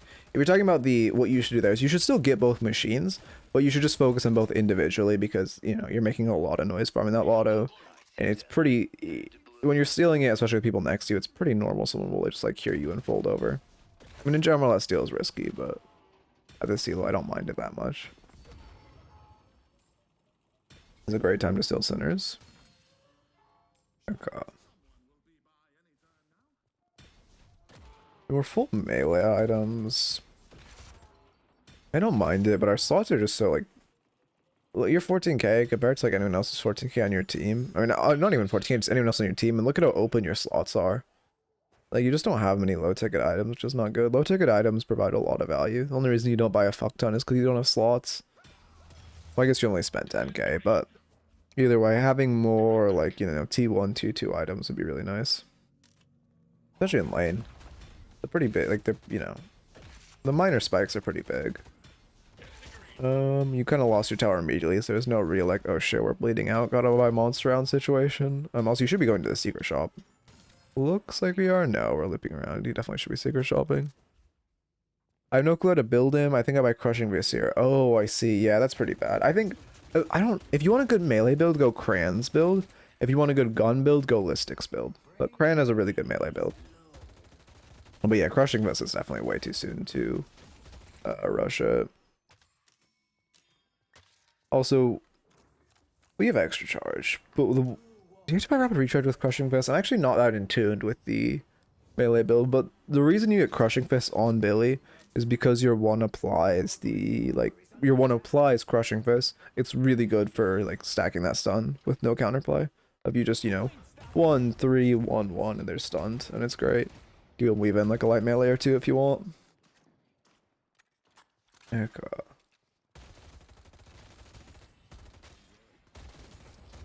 Yeah, I mean, I'm not that into with the build. Also, resistance would not hurt. Something like, oh, this is something like Enchanter's Emblem would not be bad by any means, especially into this, you know, double hard spirit lane. The dash fern. No, it's not. Do you think his gun is more viable than melee? I mean, yeah. I don't get me wrong. Again, play whatever you find fun, but I think if you're going pure like meta slave, gun is definitely better. I mean, Lystic has been fucking playing Billy a fuck ton in pro play and like just destroying like DLNS last night. Actually, I don't think he got it that much last night, but the past 2 DLNSs he's been playing a lot of Gun Billy, and he's like putting in a ton of work. He's rank 1 Billy right now, and he only plays gun. Okay. Fleetfoot. Oh, for melee canceling. Okay. I mean, in general, especially if you're going this way, it's also good to get a couple like gun items because, like, at this point, you've bought every melee item in the game, right? And when you're going melee, it's like you want to go melee with a side of gun, you know? This we need to back off. I don't know if we saw the second one here, but the second we see 2, we need to just prop blast it and run the fuck away. You can not 1v2 right now. You should blast it. I mean, I like the Fleetfoot for the extra movement speed, but you should also blast it for the extra movement speed. He really loves wasting that ult, but also good movement. Warden's ulting. You just run away. Yeah, you're kind of abandoning your Mina, but not much you could do into an ulting Warden. Oh, that's really bad. Your Drifter's rotating over, so I don't mind trying to stall him. You want this bag back. More likely you'll get reinforcements before he does. Shiv, you should pop ult at this point. You should pop ult and stay on Warden. It's really bad. You still kill one because Shiv came here, but you lost that like 1.2k bag. That's why they traded there. I'm pretty sure they're a duo. Oh wait, no, that was the Warden and Shiv. They're not a duo. I just thought that was Fern and Shiv. But either way, you know, they made the call that it's better for Shiv to die because he doesn't have a massive bag. It's better for you to ult and stay on the guy with the bag there. Yeah, no, I mean, that was a good call to continue on him and try to get your Drifter to come because of how, like, the bag. But, you know, just using our ult to stay on him would be huge here. We probably would have killed both if we did that. Splitting. I mean, I don't mind this. They're showing a decent chunk on map. There's hurt wardens, you just run away. Yeah. We probably could have gotten a couple more shots on Walker, but playing it a little overly safe. At this elo, I think it's better to poke. Because you can see how they respond, see who actually catches waves, who isn't paying attention. And the information is really useful for later. We should mantle slide there. Pretty much every time you mantle, but especially when you're going on top of events, press control while you mantle for the extra slide distance. Yeah,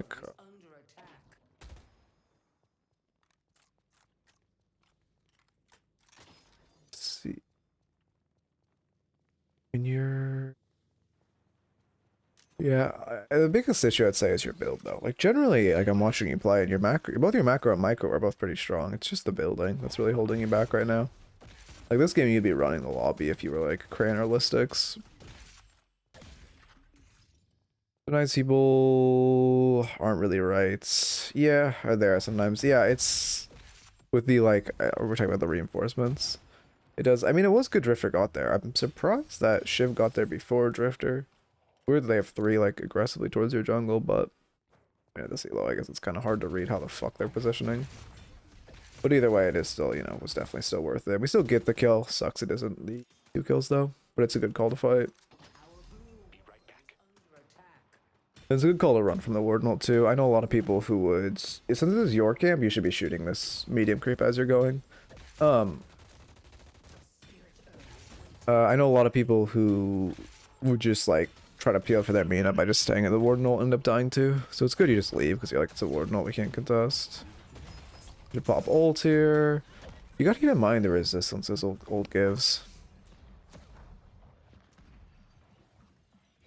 Like it's only 15 since you don't have a T2, but it is still significant. And it denies holiday bounce pads, which is pretty big. Luckily your team gets the bag back. We're gonna see an example of why. Okay, I mean, that's gonna. I thought we might see an example of. Wait, what happened to the fucking bag? I guess Dynamo grabbed it. Yeah, Dynamo has it on step. Okay, and that's good.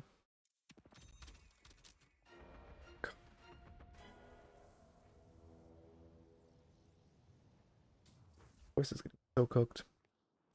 There were 3 times where my Vindicta wasn't aware of map when I wanted to make plays. I had to voice, don't. Wait, don't leave me alone here. Wait, don't leave me alone, I'm near you, I see. And I scooped it up, okay. I mean, yeah, I did, you know, glad your team got it. Better than the alternative. I mean, you guys are behind in Soul. Yeah, this is not a good earn run. Waves are not great. I mean, this wave shoving out, which is fine. You know, you have 1 wave negative, 1 wave neutral, right? So your waves are not bad, but they're not stellar. Oh wow, you're fucking dead. But also, you gotta keep in mind, you have Dynamo ult offline. They have like a lot of their key team fight ults, especially 7 ult. 7 ult is so huge for earn because it's such an open area. Well, you kind of need Dynamo ult to force a team fight, especially while you're down souls. Heck,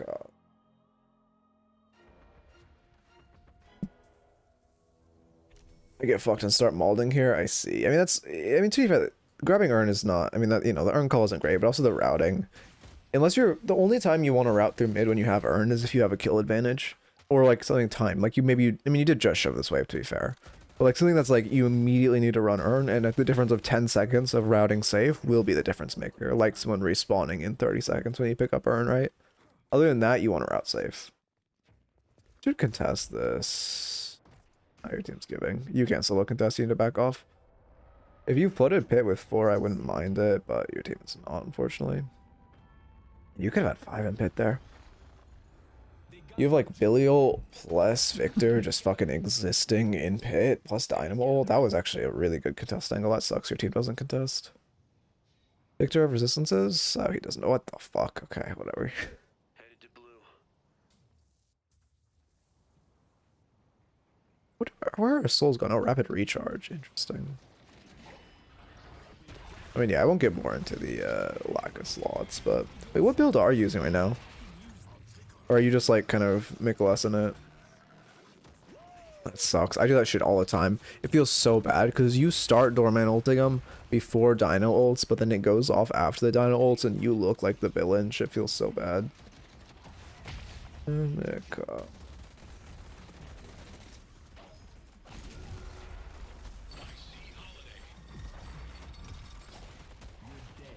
I was calling stealing us so mad. Yeah, I mean, it definitely is, especially with Dino ults. Like, you have Dino, Victor, and Pit, and Belial. You guys are in such a good spot. I pick builds and buy items I think will be good, and no one... Wait. And no, I was in VC with someone this game. Okay. Oh, wait, no, we're for the music question. I mean, well, I don't imagine this is a build that you just found. Right? Apparently this isn't one of the, like, top Billy builds. We're not... The luck community isn't that fucked, right? Okay. It's not... Okay, okay. Yeah, this is just, like... Yeah, I mean, it's good to test different builds. For sure. But, you know, before you go... Well, I mean, I guess to be fair, I'm definitely a culprit of not, if, like, loading into a game before I have a build selected if I get filled. But you should always have a build if you're playing a new character. You're looking for an ult, I think, here. Oh, wait, no, you don't have ult. Yeah, that's really bad. Oh, we're dead for this. You should probably blasted for movement speed. I'm noticing that a lot is you don't think of your blasted movement speed at all. Yeah, it's a bad death. If you, yeah, it's unfortunate. Yeah, blasted gives like that 1.75 movement speed is nothing to scoff at all. 1, 2, 3, 4, 5. The other comp is Spirit Heavy. I mean, yeah, I guess relatively. For this met, I mean, yeah, I do like Spirit Resilience. I mean, it isn't a spell break game. You probably want Remover too. They have a lot of debuffs. Remover's pretty good. Counterspell's also really good. The fuck? Was she trying to execute? But they... Did she try to what? Oh, did Dorman shove her in spawn maybe? What the fuck happened here? No, I have... Oh, she's in Dorman. Oh, Dorman ulted her and shoved her in spawn. Okay. We did the spawn lock. If you throw someone behind, like, here, they get, like, locked in and they literally can't leave. It's kind of... I mean, it is glitch abusing pretty objectively. But I know it's allowed in scrims. Wait, I'm not the fuck... Are you? Should I be spamming Blasted when I engage? Oh, yeah. I mean, Blasted's OP to have. Oof. I guess, I mean, even if you're not... Wait, okay. I just hate the mindset of needing to melee. I mean, I understand that. But you don't need to melee. Well, for one, you should be kind of meleeing to... Well, you're melee build, first off. So first off, you should always be meleeing. But for two, even if you're playing a gun build, you should be meleeing to reload. Which tends to... God, these hiccups. Which tends to keep Blasted up. And then... Let's see... You should just melee this wave. It's fast. It's better if you hold Urn and melee the wave if you want to run Urn.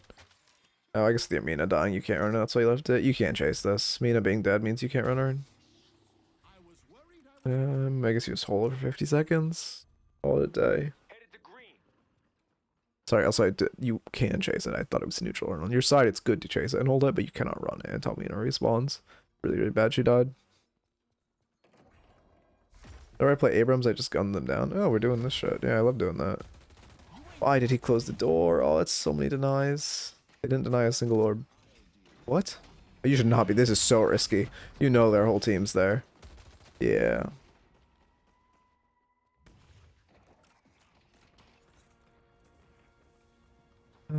I love doing that with Thorman though. Shit feels so good. You just appear. And if they melee you, just walk back. before the melee connects, otherwise you could grief yourself, but normally you can walk back before the melee connects. Wait. Until they parry, and oh yeah, I mean, but you should, the thing is, if you watch like Listic or someone play, again, he's going gun. Like he'll, oh, that's a good ult. He will melee a lot, but just like light melees. Like he doesn't heavy melee until someone's parries normally. But there's a lot of light melees, so just like weave in. And then also when you're light meleeing a lot, it conditions people to try to predict the light melee with a parry, which then allows you to go like, you know, sicko mode. Why is that a line? I mean, your ones are doing a lot. Like right now you need to be just jumping in and meleeing too. You need to stack Crushing Fist for the pseudo stuns. Okay.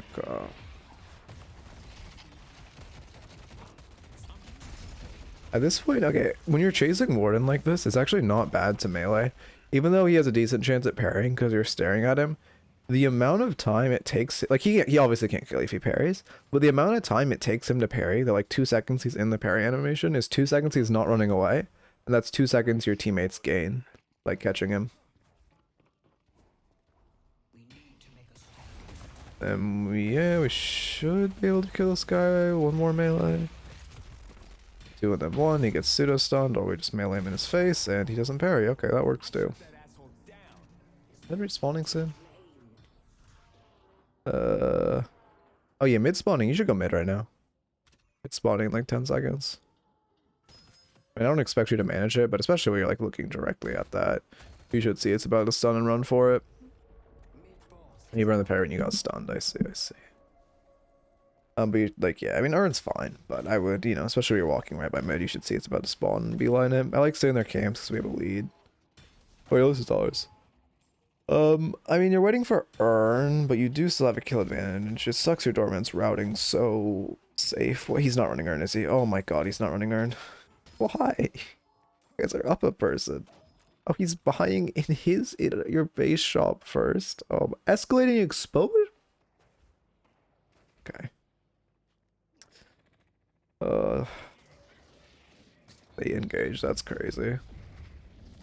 You should shoot appeal. Yeah, there you go.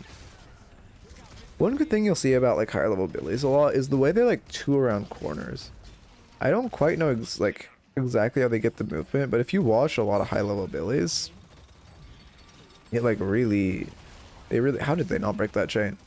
They really use their like 2 directly around corners to like catch there. Right there, your best peel is a 2-into-1.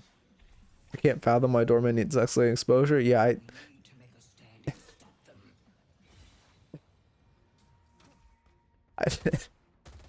I don't.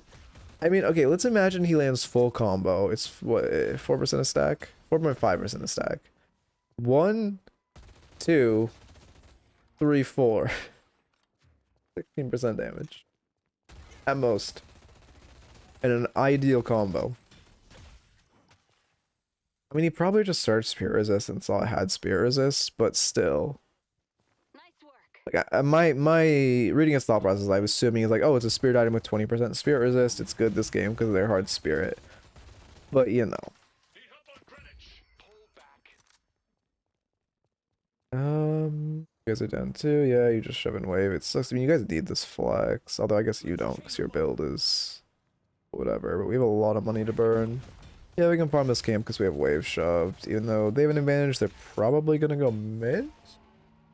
Oh, they're trying to end. You need to get back to your base right now. They're just trying to end. It is not worth for you to stick out that vending machine. Also, you can't grab the sip in Infernus' face. Okay, he doesn't shoot you off. Okay, he didn't shoot you off.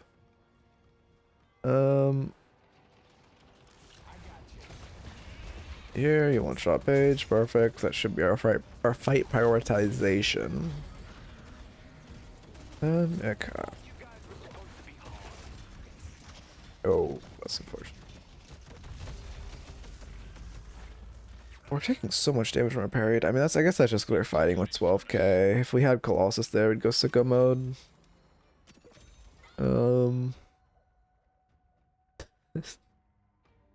Yeah, no, listen, I saw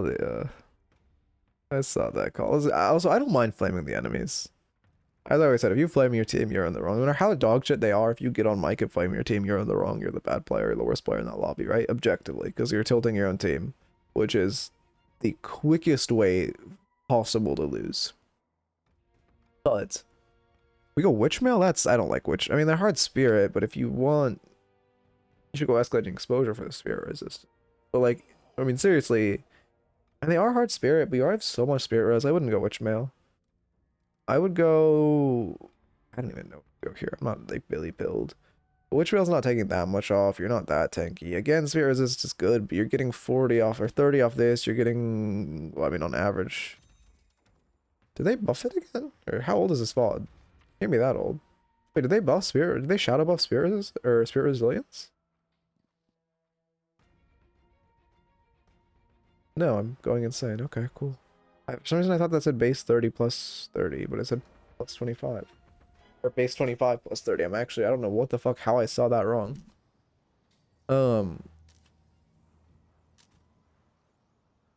Maybe for the doorman bug with viscous Q where Bell just keeps exploding. I see. I did not know about that bug. That's Saki.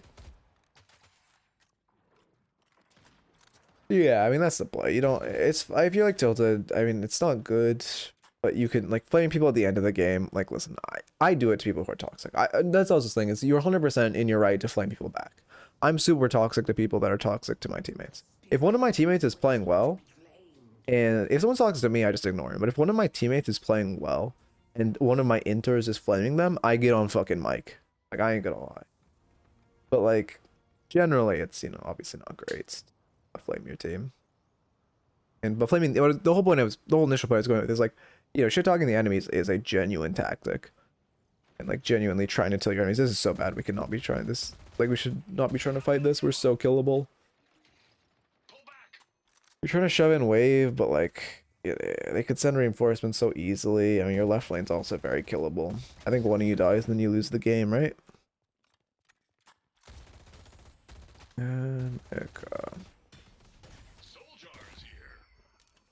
yep, they're running her into force of fights. Surprised when you guys are showing aggressively, but that's one way to get a fight done. So the call I would make right now is to give Earn. First off, you and Dorman aren't making it to Earn. Okay, let me go map you. First off, you and Dorman aren't making it to Earn, right? You just don't have time. Maybe with boost, which I do think you have boost. Oh, they removed the timer, but I do think you have boost. So maybe you make it. Maybe both of you have boost. But you winning this fight, it's a coin flip at best. You guys probably lose. I think generally you guys aren't in the best spot. What you should do, because what you need right now is flex slots, is you should call your team, just give Earn, and then both of you should split this walker. Have your team just fall back, you split this walker, you eat all of this farm, and then you're in a really good spot. You got your flex slot, you can really let Victor scale. I mean, your goal here is just to survive so Victor can scale, because Victor's going to get like sicko strong later. I think I tell him not to fight, because of 7 ult, and tell them I'm pushing walker. I mean, that's good. That is the correct play, is push walk with Doorman. Especially because Doorman can door behind you, so if you get jumped, you're unpunishable. He's not placing a door. Okay, there we go. Paige is mirroring. I mean, it's a Paige. You should be able to take Walker. You should try to melee Walker. Melee Walker is really strong. Right now, you should just walk up, bait Walker, stomp them, walk back. You need to kill as quickly as possible. Dynamo's here. You can't take Walker, and you need to back off at this point. It's a 2v2 and they have Dynamo ult. If you guys die, it's game. You just need to run the fuck away now. Yeah, there's Warden. 3v3 because your Drifter came, but still not great. 7, 4v3. This is turning into a team fight for the game on their Walker while their number's up. Yeah, and then here, oh, he doesn't press 2, so that's good. Again, perfect time to press Blasted to get out. Just get that movement speed. Your only goal is to live right now. Okay. You're kind of routing back in. You should not be looking for a fight here. Yeah, now we're dead. I mean, we probably could have made it out if we just beelined, you know, bridge or just anywhere to really get out.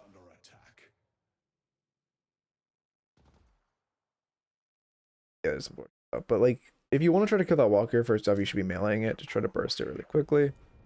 Like the Dino has boost and Paige is just sitting there. But it is the correct play to split. And then we should not try to re-engage there, as, you know, we have no chance and it's just a bad fight in general. Wind? the fuck? Your team won off that? Okay. The fuck even happened? Oh, the base race, I guess. Your team won the base race. Okay. Wait, no, but that's... Was that your team in pit? That was your team in pit. Interesting. Okay. Well played, I guess. That's an interesting way to close that one out. I don't think you guys should have won. But I guess they just didn't deal with waves. Dude, the fullback door, that's crazy. Okay.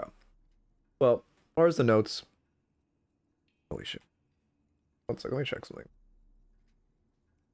Okay. As far as the notes. Biggest note by far is the build. If you want melee, highly recommend Crayons. Listic is also good. Very solid Billy builds. You know, this is just not it. You're wasting a lot of slots. You're wasting a lot of optimization on items that could be much better. And then next off, melee. I mean, you are a melee build. You should be meleeing more. Early game, our melees were great. We did not really like melee in the late game. Light meleeing is so overpowered because people have to try to read it. And if they do read it, you kind of get fucked, right? But if they don't read it, they're dead. Like, if they fumble their parry in front of you as a full melee Billy, you're just going to kill them. So if you are light meleeing a lot for one to get the extra damage, and for two to condition them that you light melee, it's really, really good. And really strong. Again, I highly recommend watching Listic play Billy. He is a phenomenal Billy. And he is light meleeing like every fucking second he can. When he's in someone's face. And he's just, conditioning them really well. And then, let's see. I mean, macro-wise, we were a little too fight-prone. Like, again, jumping back into that fight when we could just leave, especially using the Blasted for movement speed and just running the fuck away is huge. Lystic. Lystic. I believe he streams. If not, I mean, literally just watch him play it in DLNS. He played it this weekend, last week. You can watch him play. He's like rank 1 Billy right now. Can you explain meleeing walkers a bit more? Yeah, sure. It's like, okay, so it's kind of hard without, like, Warpstone. Or anything. But basically the way walkers work is they don't have melee. They have bullet resist, which applies to melee resist. But just, they don't have, like, carbon cut melee resist. Oh, wait, fuck, I can't do it here. I need to do it in a custom. Well, no, this will be fine. I should have left. I mean, I'm not going to do actual damage, but basically the way, so because of that, it's really, really overpowered to me. I mean, objectives in general, not just walkers, but meleeing objectives does a disgusting amount of damage.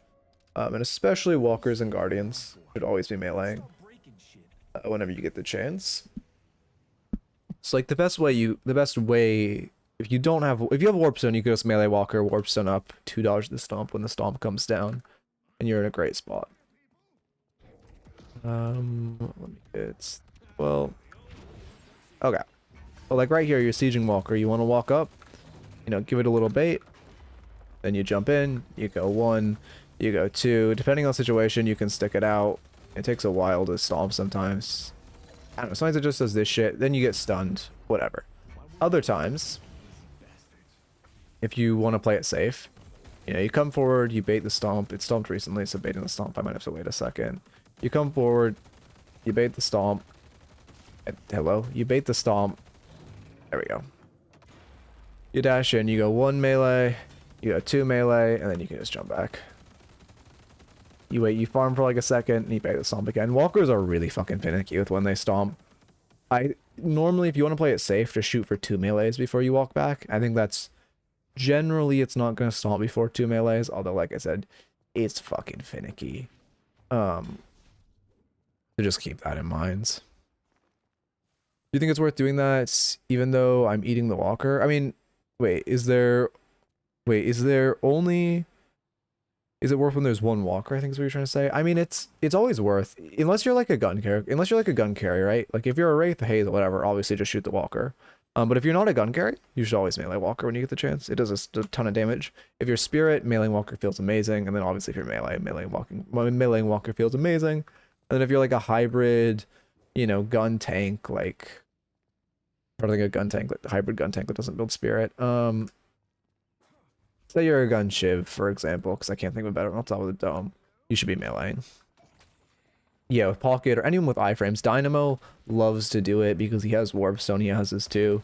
He can really, really easily dodge Walker Stomps and just put in work. It's, you know, that's, yeah, Abrams, obviously. I mean, melee characters, obviously, like Billy, Abrams, anyone who you're building like melee, you 100% should be. Well, I guess maybe Calico doesn't love to because she's so squishy. But Abrams and Billy love the melee walkers. Okay, I think, let me see, what else for the notes?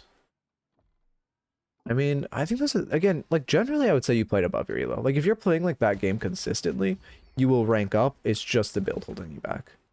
But, like, if you play macro and micro lives that well, I mean, you know, obviously tune down the fighting, tune down the overfighting. You know, you want to make sure, you don't want to, like, overchase. You want to look at your map whenever you're chasing and check if you're chasing a fog of war and such. But if you're playing like that, on average, and you're... You know, if you, like, you know, are playing a build that's half decent, you will definitely rank up. Oh, also our ult usage. Actually, that's another note, is our ult usage was definitely lackluster. Even just using it for the 15% resist and 30% resist when you get a couple points in it is huge. Definitely worth using. Especially defensively. Denying that Shiv dash is huge. When he's going in on us, trying to set us up for his execute, just using it so he can't dash is huge. And yeah, those are the biggest notes. Okay. I fluctuate a lot number above Archon though. Yeah, it's... I mean, okay. Yeah. It's kind of hard. An issue of the game right now is like when you get to Oracle, or like Oracle of Phantom is a huge, like the different, okay, normally the way a game should work is like the difference between like Ascendant and Eternus is huge. But right now the difference between like Oracle and Phantom, or like Archon and Oracle, are both like pretty massive gaps. Because Oracle is the like elo where you start getting into Eternus games, and you start getting Eternuses in your games fairly consistently. So that's really where there's just like a fucking difference in skill level. Also, how's it going, Rain? What's up? Do think you showed up just for the end of stream, fortunately. Okay, I got it tonight. I gotta edit Silk Song. I also would really want to work on videos, but let's be honest, I'm playing Silk Song. Oh yeah, don't be scared of burning abilities by any means. Oh yeah, especially that at 3. Yeah, I mean, yeah. I don't know. I think I will stream tomorrow. I'm really addicted to Deadlock right now. Like I'm fucking Deadlock pilled all hell and back. I love this game. I love this like as a job. So I'm really like I'm locked in right now. Okay. Anyway, we're gonna raid like or someone 5. I'm also really enjoying streaming. I don't know. I've had like bouts with it, but I think, you know, we're in a good spot now. Oh, do I raid Swento? I haven't rated Wraith in a while. Let's raid him. He's streaming and we've raided Swento twice in a row, so let's give him some love. As always, it's the classic Midnight raid where I will immediately be leaving and not typing in chat. So when he asks us how stream was or what's up, please, you know, reply in my stead. Deadlock has better gaming IMO. Wait, what do you mean? Oh yeah, of course for the review. Slash raid and Wraith. Perfect. I don't know if that's how you say his name. Actually, I should ask. I've just always said Wraith, but it's probably not Wraith, since that's a V and not an A. On ad? Wait, what the fuck? How are you on ads? I'm not running ads. Wait, how the fuck? Oh, because this was a longer VOD, so the pre-roll, we only get 40 minutes free of pre-rolls in between. So if the VOD is over 40 minutes, you guys are back to having normal ads, unfortunately. Okay. Let me... Yeah, have a good one, everyone. And bye, as always. Talk to you tomorrow. More streams tomorrow, more coaching tomorrow. We'll have a good time. I'm loving the game, having a lot of fun, so peace.